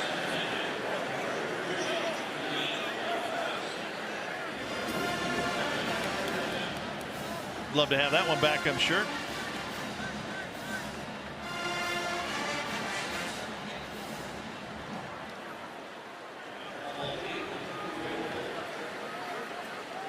So the first field goal attempt is the first drive that doesn't end in 6 for Bama.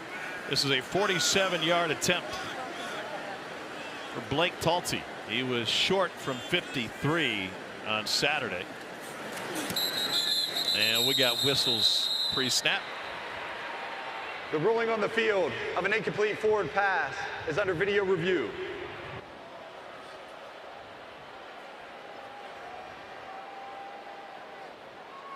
Just when the Warhawks thought they had to stop. Did he catch this? Yeah.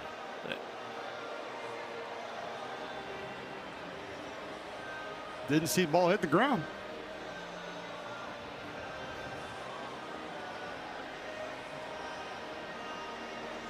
I didn't see much of a protest from Pritchett when it was ruled incomplete. Or any. Mitch may have some words right there. He's like, buddy, you caught that. Thanks. Stake my claim.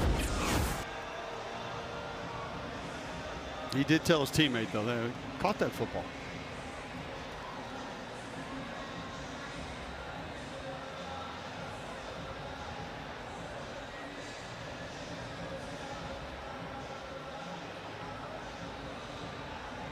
Like you said, Tom, ULM thinking finally get a break, finally get a stop, forced a field goal attempt, and now it appears as though this one can go back against them as well. And now they'll go back and see exactly where he stepped out of bounds. He advanced inside the 30. And looks like, I think the other question is, where's the whistle? It looked like it was about at the 27. They need to get down to the 23 for the first down. Well, the start for Ty Simpson, going 17 for 17. The most completions without an incompletion in a game in SEC history. And for all of FBS, he's the 3rd FBS player to go 17 for 17 or better in a game in the last 30 seasons. Zach Wilson did it against Western Michigan, an 18 for 18 performance for BYU, and Garrett Schrader at Syracuse did it against Wagner in 22, going 17 for 17. Garrett Schrader, the helicopter man at Mississippi State. Yep. So no SEC quarterback has gone 17 for 17. Not even Jordan After Rogers. video review, the ruling is a completed catch. The ball will be placed at the 28-yard line. It's 4th down. Assuming Simpson is done for the night, what message was he able to send with his performance tonight? I think confidence and quick decision making, the ability to execute plays that they're drawn up with urgency. I think there was a little bit of pause in a couple of his throws, a couple of his drops last week. He would admit that. A couple of times ball could have gotten out a little bit faster. Maybe a couple of times he saw the protection a little bit more quickly than he needed to. He was decisive tonight. They had him on the run. They had him carry the football, had him push the football down the field, play action, turning his back to the defense, asked him to do a lot of different things. And it felt like this coaching staff got maybe exactly what they wanted, Tom, and that was a little bit more out of Ty Simpson. 46-yard attempt now for Talty after the review and the spot.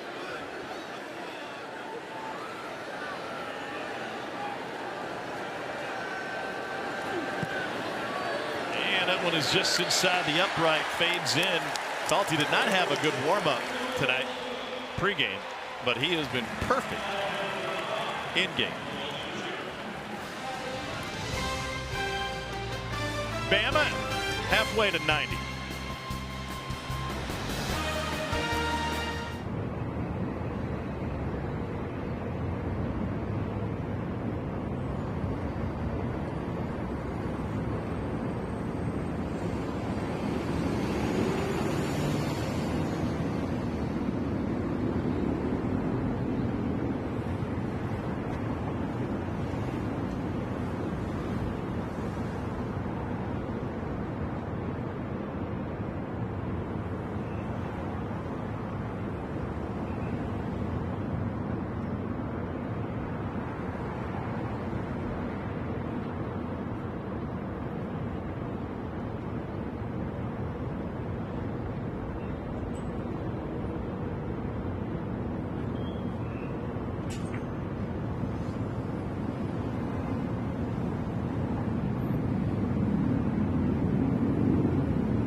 Kalen DeBoer knew what this job was. He knew he'd have to walk past statues of Bear Bryant and Nick Saban to go to work every day. Now the eyes of the Bear, the GOAT, and everyone else in the Yellowhammer State are upon him. And if he can turn this around, he will have truly earned his place among them.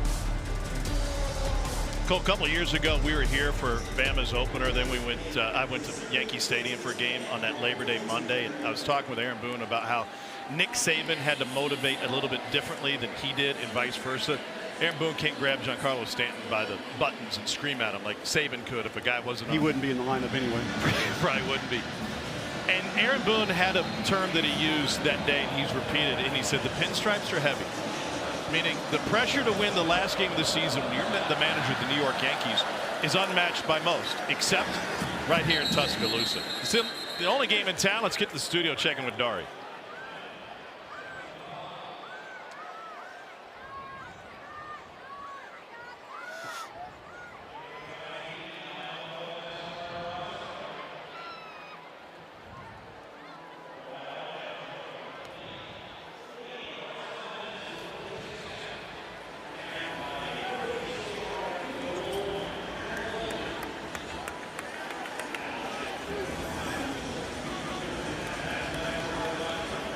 A pretty good day for the league if the Doors can pull that one off in Blacksburg, and Oklahoma can hold on for sure.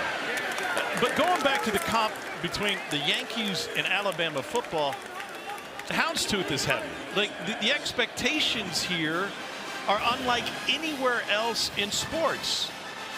And so I think Kalen DeBoer certainly was aware of that, but you don't really feel it until you get here. No, you don't know what it is or how it's going to be, one, until you are in it, you live it, it's yours. And then I think even now, Tom, this thing got toxic faster than any other Alabama loss or bad performance that I have lived through. And I've lived through, not a ton, but a couple of tough seasons and tough losses. Now with social media, now with more people covering games, talking about games, this thing got ugly fast. And I think that's why some of what you discussed earlier about the attitude, demeanor that Kalen DeBoer took inside his facility with his players, changing some things up, maybe allowing his players to see a different side of his personality, because he knew. He didn't want that to get to them to the extent that he knew that it could. I think he can handle it. He knows what it is. Like you said, he knew what this job was going to be when you took it, but people talking about your buyout after the first game of the season, I don't think he ever anticipated that. No. 3rd and 14 and nothing doing on the left side. I was joking with him after practice on Thursday. He had the group gathered around him on the first field behind the Mount Moore building, and as he was talking to his team about focus and staying dialed in and working with each other and being accountable and all the things you would expect for a coach to talk about after a loss, just then 5 helicopters cruised right over the practice fields that were rehearsing the flyover from before the game tonight. And we were joking afterwards. I said, you know, you could have told him. He said, I said to focus, don't even look at the choppers, right? If everybody was dialed into his message. And my joke was, you could have said, hey, they're coming at us from all angles. Like, we are under attack, fellas, from everywhere, even inside our own fan base. Kick catch interference. Another kick catch interference against 22. The Warhawks. 15-yard penalty from the spot of the foul. 45-0. Alabama looking to even its record after forcing another 3 and out. See who's at quarterback when we return.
You can access the app right now, and maybe Ty Simpson's dad is doing that because his UT Martin team is on the road at Texas El Paso tonight, and they got a weather delay at the Sun Bowl in Utah. So dial up the iPad, check in on little boy, and boy, he's doing pretty well.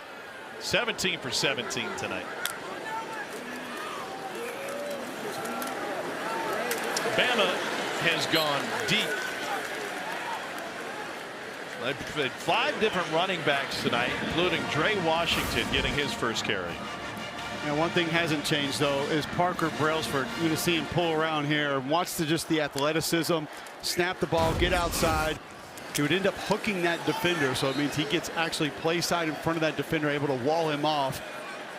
He's got some Dermontti Dawson in his game, his lateral quickness, ability to get out in space. Just a phenomenal football player. Your eyes lit up when we had a chance to meet with Parker yesterday. I left. I just said, I'll go meet with him somewhere else. Yeah, you guys left the meeting, had a one-on-one.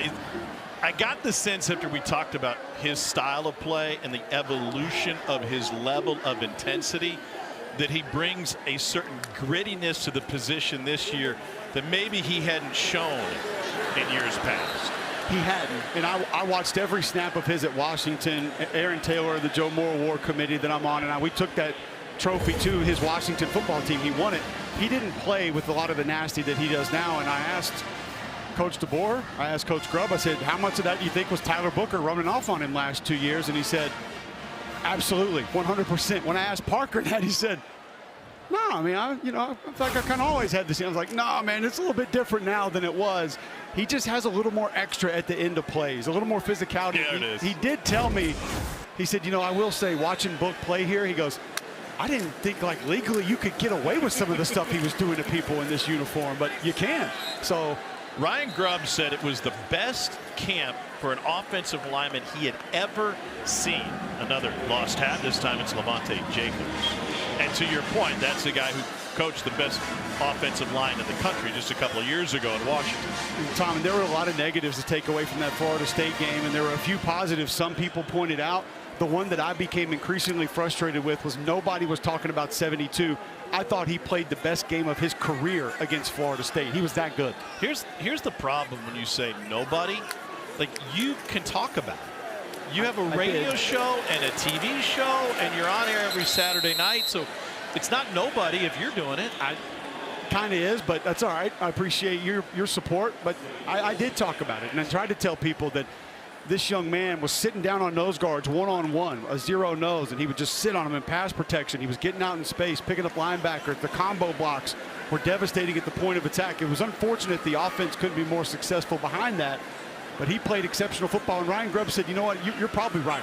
That was probably the best football game he's ever played. There was some confusion because the chain gang was a little bit late. It was a first down.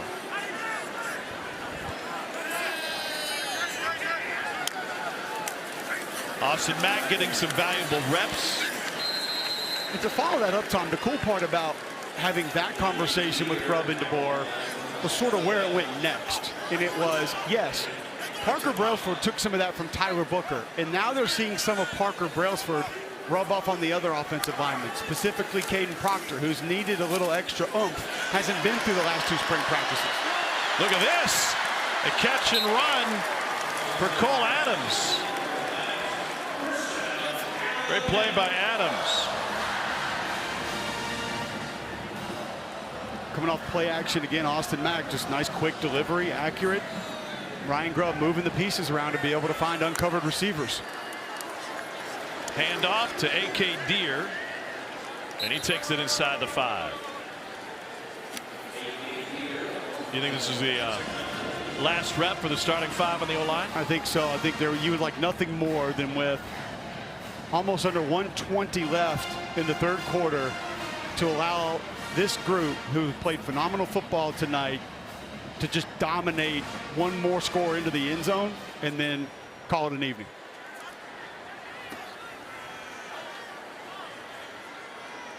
Second and goal. Toss. And maybe a yard for Dre Washington. Bama's rolled 5 different running backs in tonight.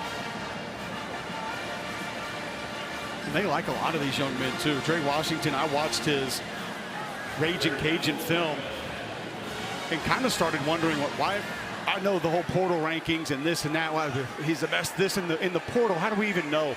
A lot of the guys in the portal have never played. You're just basing it on their recruiting stars. I didn't feel like he was getting any discussion really. And you watch him get into the open field. He could run away from people. He could run people over. I thought he was a very valuable get for Kalen DeBoer. Mack pulls it back, shot to the end zone, and a touchdown for Josh Cuevas. Second of the year for the Bama tight end.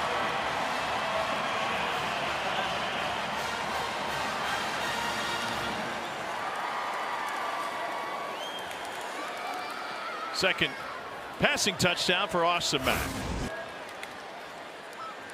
This pull protection that Alabama just ran off the play action there did not work well against Florida State. That ball actually tipped a little bit at the line, but almost like a little jump hook there from Austin Mack. You see the height that he provides in the pocket. And a line drive point after. 52-0. Let's take a look at Fansville, brought to you by Dr. Pepper. Excitement and expectation may have changed over to trepidation, but you wouldn't know it outside the stadium. They're fired up for this one. Even the AO Pi dads were ready to rock and roll.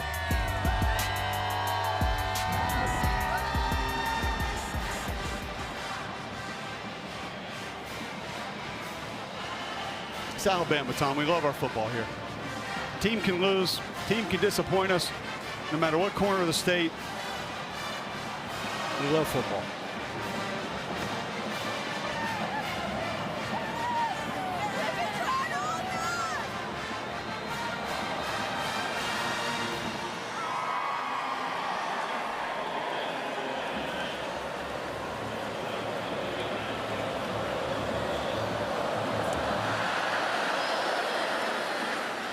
Short kick, and a fair catch taken at the 10. I don't think we've seen a traditional kickoff all night. No, we haven't. From either team. So Alabama looking to keep the shutout intact. Kane Womack's team has done a great job. He was talking about the Florida State game, and he said that nobody knows Gus Malzahn's stuff better than me. His dad was on Gus's staff. His dad down on the field pregame and around this program every day. Longtime coordinator in the SEC. It's a matter of execution for the most part. Hello. Bray Hubbard and company. Well, you mentioned chips on shoulders, Tom. You know that young man is someone who came into this game with a little something to prove. This is caught a lot of criticism in the last 7 days. To the fourth we go. Alabama up 52-0.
Welcome back to SEC Saturday Night, presented by T-Mobile 5G Home Internet.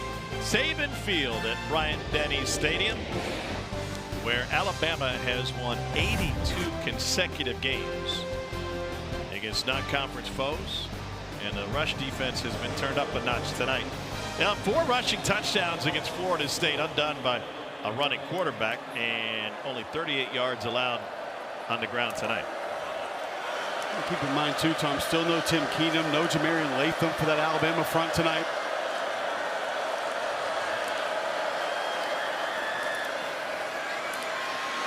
There's that stretch play, and Braylon McReynolds is able to find about 10 yards. It'll set up 3rd and short. They're down 2 coming up.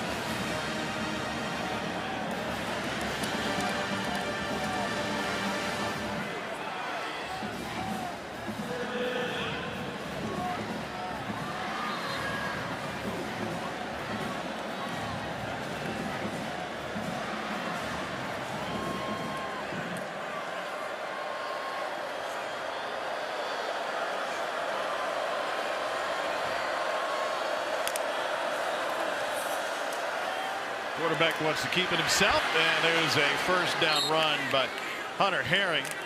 6'5", 230 out of West Monroe. Played for the Raging Cajuns before he came over to Monroe.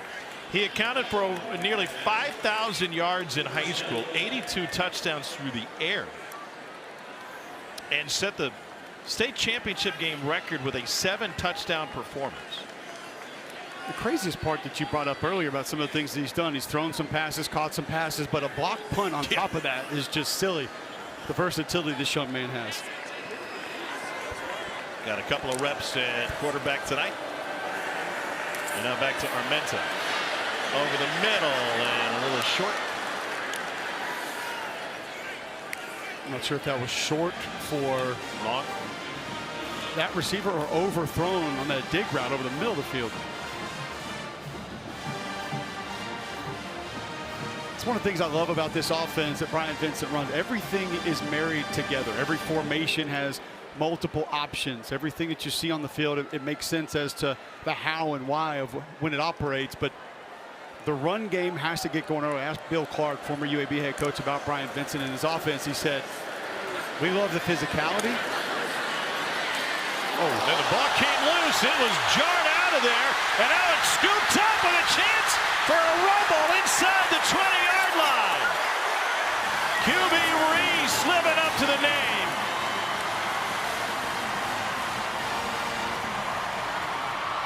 Second takeaway tonight for Alabama. Big fumble recoveries must run in the family. Helmet, meat, ball. Looked like Drake Kirkpatrick forced it out. A couple of names familiar with SEC programs in this state. Dad, obviously one of the best DBs to play in the Saban era. And QB Reese, his dad Quentin played football at Auburn as well. Here's Keelan Russell, now quarterback for Alabama. And Russell wants to keep it. Picks up a tough yard on the perimeter. So we've seen the present. Now we get a look at the future. And those wheels are something that he's going to be able to provide too. Explosive capabilities on the ground with this young man. 6'3", 194 from Duncanville, Texas. Well, and that improvement that we mentioned with Austin Mack, Coach Grove, Coach DeBoer saying the same thing about Keelan Russell, saying this young man's made gigantic strides since he's been on campus.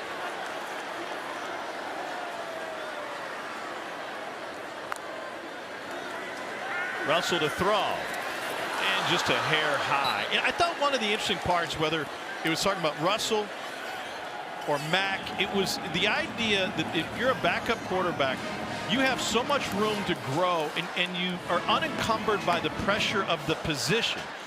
You just go out there and work. Yep. Nobody's posting about you. Nobody's on your back in terms of what you did or didn't do in the game before. Well, a lot of times your mistakes are made over on scout team. Your mistakes are made with the third or the fourth team. They're not noticed by near as many people at practice even. Russell, unanimous 5-star recruit coming out of high school, stutter steps and delivers on time to Cole Adams. He's in. 3 different quarterbacks have thrown a touchdown for Alabama tonight.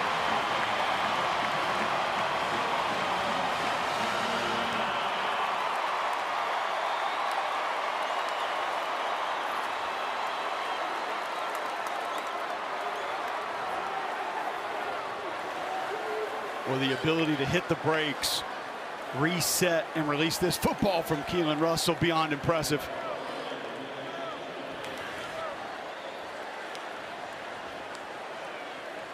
Peter Notaro is handling the kicking duties now since he got into the 50s. And 59-0 lead. Who's behind door number 3 for Kalen DeBoer's quarterbacks? It's Keelan Russell, and the fantastic freshman cashes in on his first drive for Alabama.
The College Football Playoff begins December 19th and concludes with the National Championship January 19th on ESPN.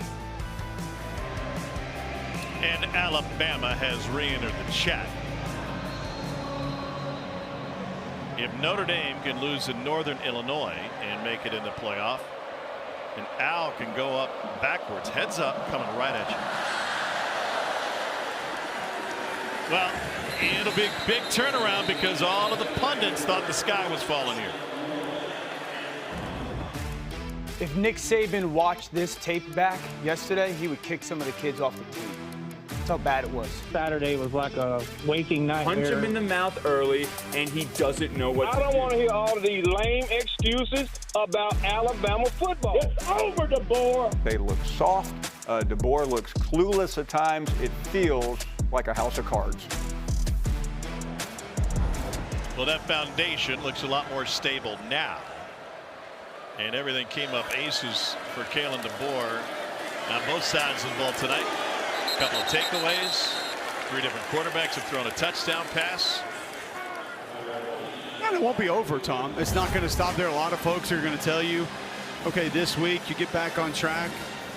Yeah, it's a Big Ten opponent coming in here the next week, but not a team that's what they have been. Proud Wisconsin program that just doesn't have the horses right now. Georgia is when we're going to find out. Georgia is what we have to see. You're still going to get that narrative from a lot of folks, and some of it's fair, but they also came out tonight and answered the bell. To the ground game, and Jonathan Bibbs. Of note tonight, 3 quarterbacks throwing a touchdown pass for Alabama. First time since 2018 against the program from the University of Louisiana in Lafayette. Jalen Hurts, Tua Tagovailoa, and Mac Jones. The last time 3 quarterbacks threw a touchdown pass in one game for Alabama. Looks like it worked out for them.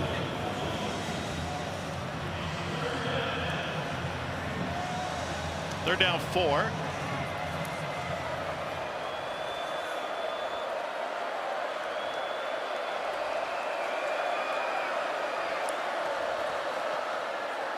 To the slant. Oh, goodness gracious. Don't feel like it was factory default as to why that helmet came off. No, that was a Pez dispenser hit. Just popped right up the top. Dre Kirkpatrick. Maybe more swag than swag?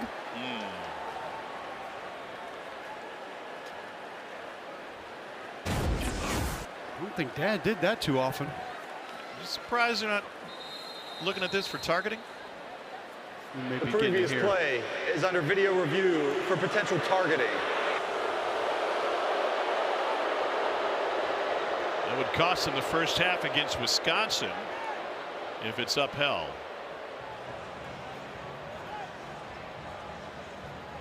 And that's a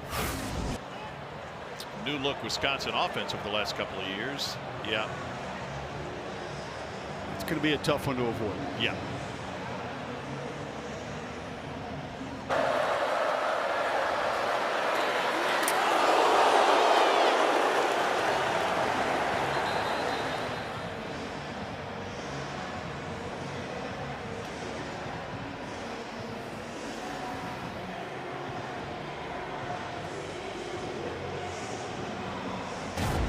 Tyler Griffin got right back up, and then he went right over to the athletic training staff.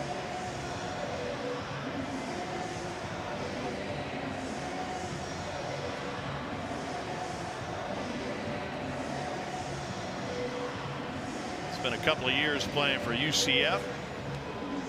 Had a touchdown last week against St. Francis.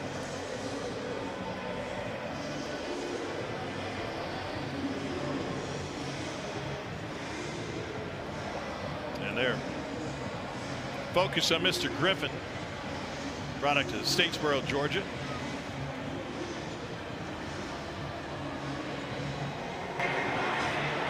After video review, personal foul, targeting, defense number 21, 15-yard penalty, automatic first down. Number 21 has been disqualified from the game. Number 0's helmet was removed on the play because of the foul. He may remain in the game. Yeah, but he may not. And he's got a laceration on his left temple.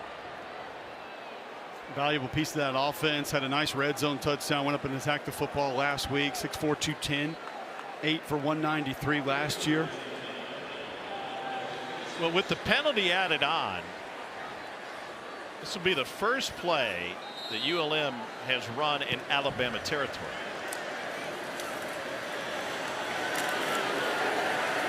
And a physical run. Ford, there's a lot of promise to Sean Ford. Big recruit for ULM. Caden Jones coming down for Alabama, squaring him up in the hole. Some valuable reps for a few youngsters on this defense. Caden Jones, QB Reese. Kane Womack speaking very highly of a couple of these younger linebackers. They're going to need them later in the year too, Tom. Linebacker depth is something that is a real concern on this Alabama roster. You get through the grind of this schedule, they're going to need to get you some reps later in the year. 2nd and 9, Herring enters at quarterback, and that was doomed from the beginning. Zach Palmer Smith had nowhere to go. Yeah, Yanze Pierre right in his face. Yanze Pierre cleaning it up, but 31, Keon Keeley. These are two athletic dynamos on this defense that this staff is just kind of waiting to get it all figured out because of what they feel like they can add to this front. A lot of explosive capability with those two.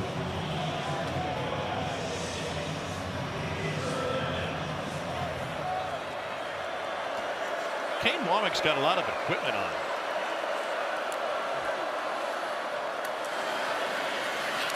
They go to the ground game on 3rd and long.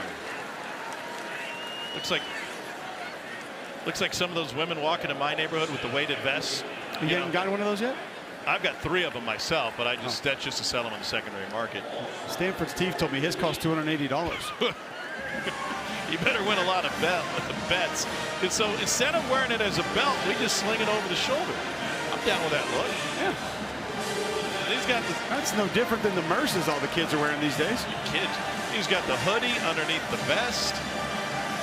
I mean, he goes full hoodie every practice anyway, so why not carry it over the game? Leave the offense on the field, 4th and 7, down 59. A little high, and that will hurt. Herring has taken a few snaps at quarterback. Now he gets his first catch at receiver. 8:52 remaining. Warhawks need to get the ball back to have a chance.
By T-Mobile 5G home internet.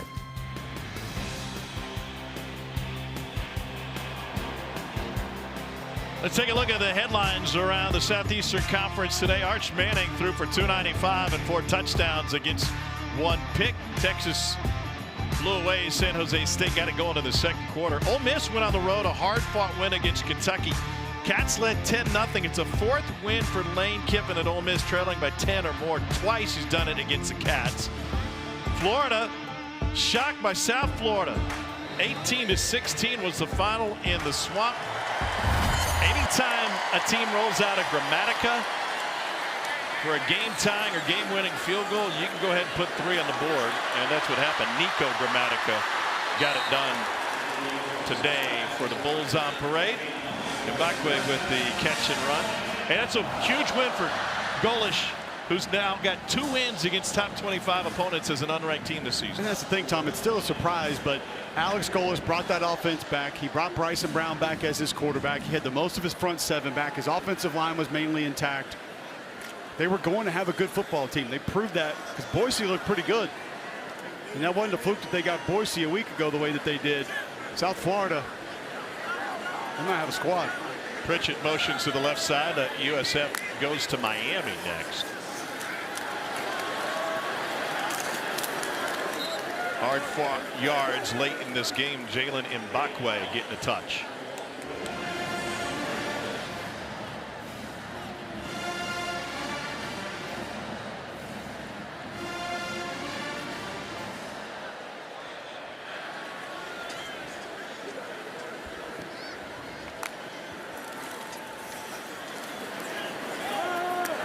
Zip to the tight end, Pritchett. Yeah, I think in a very short amount of reps here, Tom, we have full confidence in saying that Keelan Russell, even off balance, going to be able to distribute the football. We saw him on that touchdown pass, kind of begin to leave the pocket up the middle, hit the brakes, 1 step back, deliver a strike. That time almost on the run, spits the football out quickly with great velocity. The talent hard to hide when you're watching Keelan Russell operate. Yeah, this was part of the plan for this Alabama coaching staff. Kalen DeBoer, talking to us yesterday, went over the plan to get Austin Mack in the game in the second quarter and said, I'd really love to get Keelan out there. He deserves an opportunity. And it unfolded in front of him thanks to the efficiency from the other 2 guys to start this game as Dre Washington carries on the left side. He comes in with a sterling resume. #1 quarterback in the ESPN 300 coming in, and he's 3 for 4 tonight.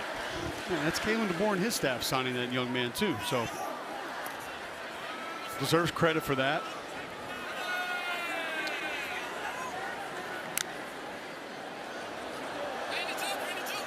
It sure was interesting hearing a lot of the chat around this Alabama program from an NIL perspective and whether or not they were behind.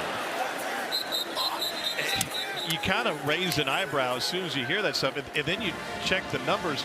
They're tied for the nation's lead in blue chip ratio. They have as many 4- and 5-stars relative to the size of the roster as anybody in the country, if not more. When you look at the roster retention too, you didn't have a boatload of players leave to the portal after last season, year 1 under Kalen DeBoer. So, no, I understand that there were key players that left when Nick Saban stepped down, and maybe that's part of it where you say, gosh, if we could have kept the Caleb Downs, we could have kept a quarterback. But I think the quarterbacks have proven. Quarterback, I think, is going to be in good hands. Yeah.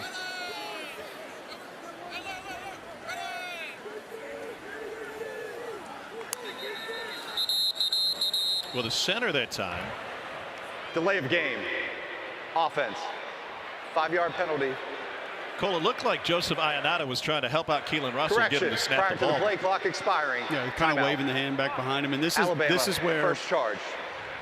Some of the details of the operation become a little bit iffy because Keelan Russell hasn't had a lot of live reps. So you forget the speed of it, you forget some of the operation of it, and it can hit quickly. Coming down to the wire in Tuscaloosa.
Well, if you missed College Game Day this morning, don't worry. They're going to stay in the SEC, headed to Rocky Top for Georgia and Tennessee Saturday, 9 a.m. Eastern from the campus of the University of Tennessee. And that is going to be a monster matchup. Weird to have that one so early, though. Early in the season. Correct. Keelan Russell, the quarterback. And Russell looking for number 2 of the night. He's got it.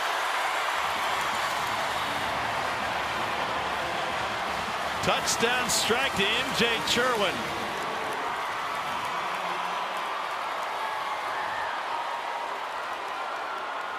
That's about perfect. He gets to the back of his drop through the progressions, understands where he wants to deliver the football. Bam, right on the money. Just a beautiful throw from Keelan Russell.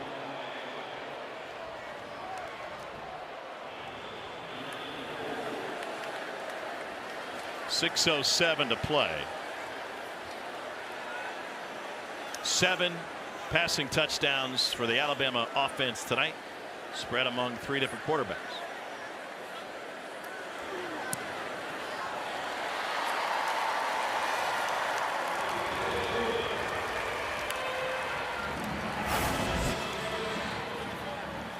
Keelan Russell understands where this one's going.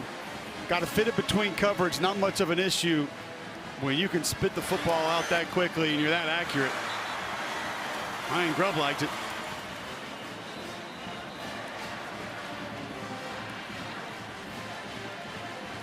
Mentioned that this coaching staff had a little chip on their shoulder. I think this game feels like for those guys. It's got to feel good. And as you stated earlier in the broadcast, Tom, we talked to that staff and they said, listen, there was nothing from that Florida State team that we didn't work on, that we didn't see. Nothing really took us by surprise. And players admitted that also. Ty Simpson, Deontay Lawson shared that with us, echoed those sentiments. So to be able to come out tonight and prove that could have been a one-off, I think has to feel pretty good for this staff. Well, Alabama had its largest drop in the AP top 25, falling all the way down to the 20s. Here's how the top 10 fared. Notre Dame, the only one didn't get a win because got a week off. South Carolina leading South Carolina State 17-3, but otherwise some romps. At least Troy got to double digits. Did Grambling win the Battle of the Band? That's the question. Mickey Andrews talking about. What a difference a week makes, huh? I mean, after the slate we had last week in college football. Hello. Goodness gracious. You know, a lot of people ask me about Alabama football. We have a chance to come over in years past, watch a Nick Saban practice. And I said, you know, I always tell them the same anecdote. What makes this program stand out is that everybody is invested, and it really hit home under Nick Saban because you're playing for national titles every year. And I said the first string guys are playing for the league, and most of the second string guys are freshmen, and they're next up. And then even the guys in the scout team, if they're never going to play, they're playing to wear that ring for the rest of their life when they come to Bryant-Denny Stadium, and to wear that letter jacket. And everybody is invested, and that's why the level of focus, I thought, is always so incredibly dialed in, no matter who was wearing the uniform. And I think we're seeing that tonight late in this game from the guys who are third, fourth string, who are getting an opportunity to go out there and show some pride in the game. When you hear the word standard, that's what it is. I think that's ultimately what you're defining there when you're making those reference points. And these young men work just as hard as everybody else. They're on the practice field. They're getting the reps. And a lot of times they're the ones getting beat up on by the first team offense. Now they get to get some real reps out here in front of an awesome home crowd and an awesome environment at Saban Field, at Bryant-Denny Stadium, wearing the crimson and white. You know, Ty Simpson talked about that, and he said, I was out here running the scout team every day going against Brian Branch and Will Anderson. Like, that made me better to go against those guys every single day. Yeah, pocket probably broke down quickly. Uh-huh. That's what Nick Saban just fed into this program over and over. Competition. It fueled it. And That's why Kalen DeBoer's made a few of the decisions that he has made tonight. Wants to see more of that competition continue. Near holding and a lob out of bounds. I think there may be still some misunderstanding about what Kalen DeBoer and Ryan Grubb were accomplishing when they found playing time in the second quarter for Austin Mack today. Can you just go over that one more time for the people in the back row? I think first off, they've done it before. This has been something that they have leaned on in the past. They've done it with other quarterbacks at other places, and they felt like deep down inside they could get a little bit more out of Ty Simpson. 1, 2, Austin Mack deserved it. And they believe when players are having success in practice, practicing the right way, improving, that they should get those opportunities to play in games. And I think the biggest difference, of course you're going to play your backup quarterback at some point in a game that ends up in the neighborhood of 66-0. But the idea that Mack was going to get an opportunity in the second quarter, and that was communicated to Ty Simpson on Thursday. Here's the game plan. Here's what we're going to do. And by the way, if you take 48 hours to stew on that and that fires you up, that's part of the process. Yeah. And how did Ty Simpson handle it with us? Like a champion, like a real man would. But you could tell that it sent a little bit of a message to him that there should be no complacency here, just like there never has been prior. He said, my career to this point has been full of ups and downs. Sometimes a good restart is good for everybody. The new coaching staff coming in. But he has stuck through it. What a performance tonight. Now 3rd and 5. Out to the edge, and a catch and run made by Hunter Harrell. You see right there, he can do some things now. Does not move like he's 6'5", 230. It was funny, you made the Taysom Hill comp with the coaching staff when talking about him, and I'm like, this guy's 2 inches taller and probably 10 pounds heavier. But he moves in a similar fashion. He Swiss Army knife is what Brian Vincent called it. I didn't have hurdles on his resume, though. That's something new. And the Graves going deep, looking for the end zone. It is knocked away. It's Cam Calhoun in on another play as Bama tries to preserve the shutout. Unfortunate there that ball may have been a little bit late because had a step on the way to the end zone. Couldn't come down with it, but 66-0. As you stated, this is probably what, the 4th or 5th play in Alabama territory tonight for the Warhawks? Yeah, 5th. And now it's Landon Graves, who's taken over quarterback, 3rd-year sophomore out of Monroe. 3 attempts last week against St. Francis. He also saw the field against Texas last year, then the #1 team in the country. Ball came loose. Bama's got another takeaway.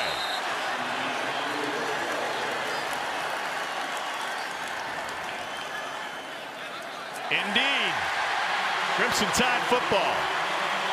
Rolling on the field was a fumble recovered by the defense. 1st down, Alabama. Not going to be QB Reese now with a fumble recovery and a forced fumble.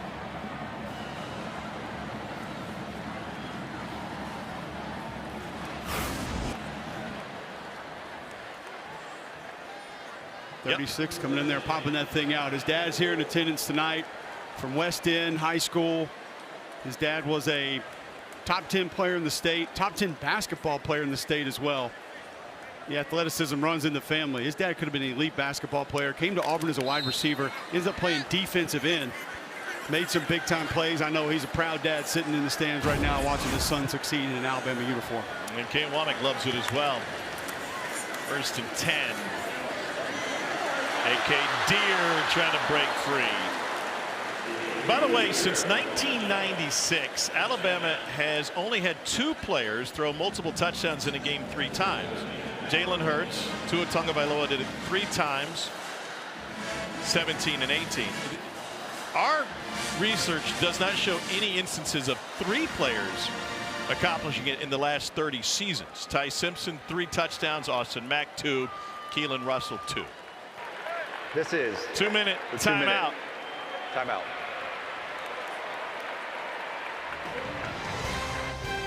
Run out of words for this one. Just turn the lights on.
of summarizes the Alabama dominance tonight. Ty Simpson, perfect. Austin Mack, 80%. And Keelan Russell, the freshman, throws a couple of touchdowns and try to finish thing off. First time in school history. 3 players recording multiple passing touchdowns in a single game.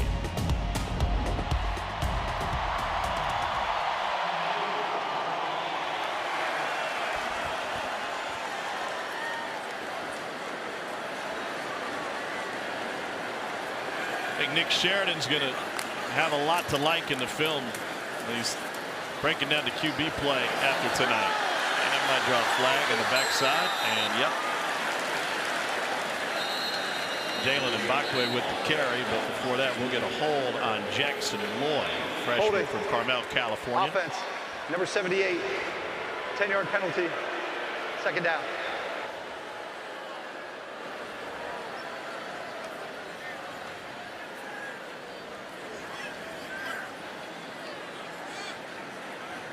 You're a young offensive lineman. You're getting there trying to make a play, trying to make a block.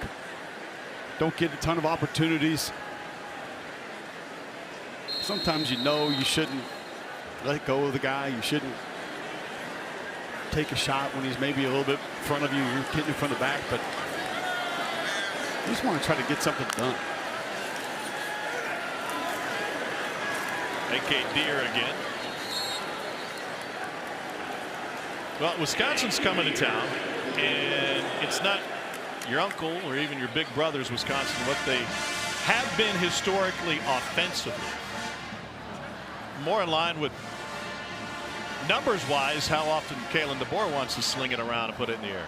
Oh, they've gone back to a little bit of what they were traditionally. Jeff Grimes, who's been at Baylor, now the offensive coordinator, getting away from a little bit more of the air raid style offense, and it'll be a lot of stretch play, which you had to prepare for ULM here. So there will be some carryover in prep from this week to next week, specifically on defense. And a break free for A.K. Deere.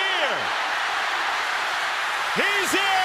Touchdown, Alabama.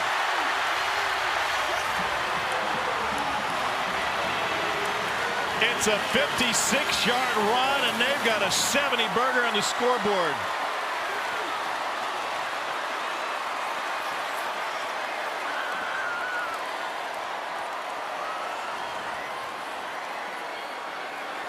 Couple nice pulls there. Big Olas from Finland. We saw William Sanders earlier come in and the jumbo package. He pulls around with a nice kick out block.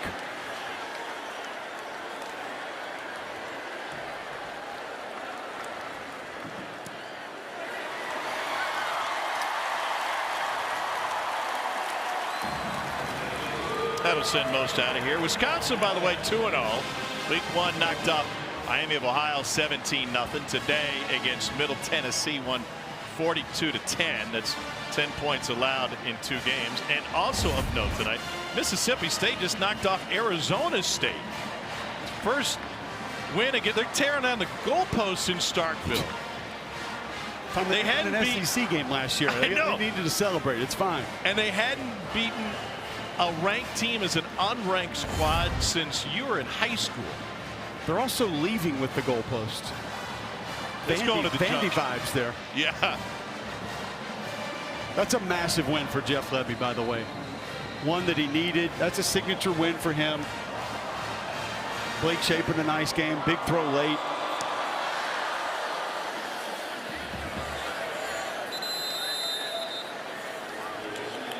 Most significant win in the SEC today came where? Kicking team, number 97. I would go there. Just nobody can see you pointing. I would go to Starkville because Jeff Lebby needed that one so bad. If Oklahoma holds on against Michigan, when it appears as though they will, that one also massive. There were a lot of discussions about Brent Venables' hot seat. Where are they going to go? Is this going to work? John Mateer's real deal. He is. That's the best defensive line in the SEC. I mean, Jackson Arnold had a pretty darn good day, too. He did. I don't know if I would mark Ball State as significant, but there were a lot of points proven, I think, today. And maybe a lot of narratives that were forcing people to get the erasers out on their number 2 pencils. So not so fast, my friends. When's the last time you used a number 2 pencil? My kids use them all the time, actually.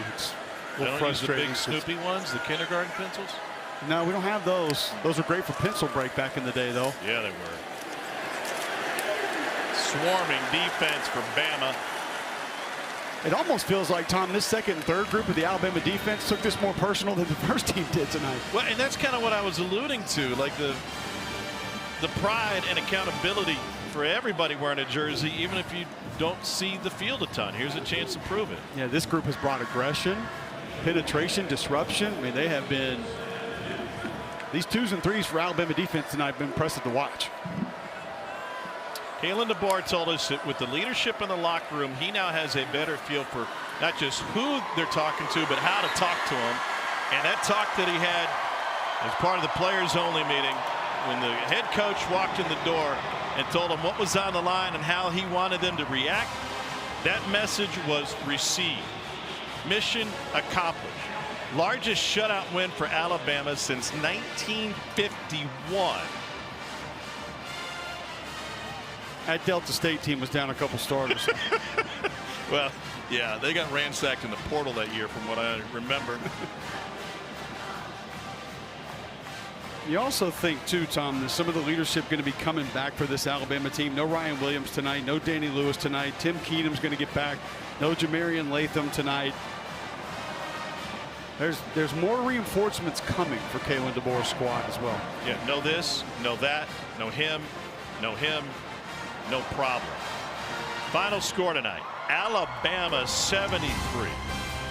Louisiana-Monroe, nothing. 69 plays for Bama. They averaged 8.5 yards per play. For Cole Kublik, producer Kevin Clark, I'm Tom Hart. Let's get to the studio. Here's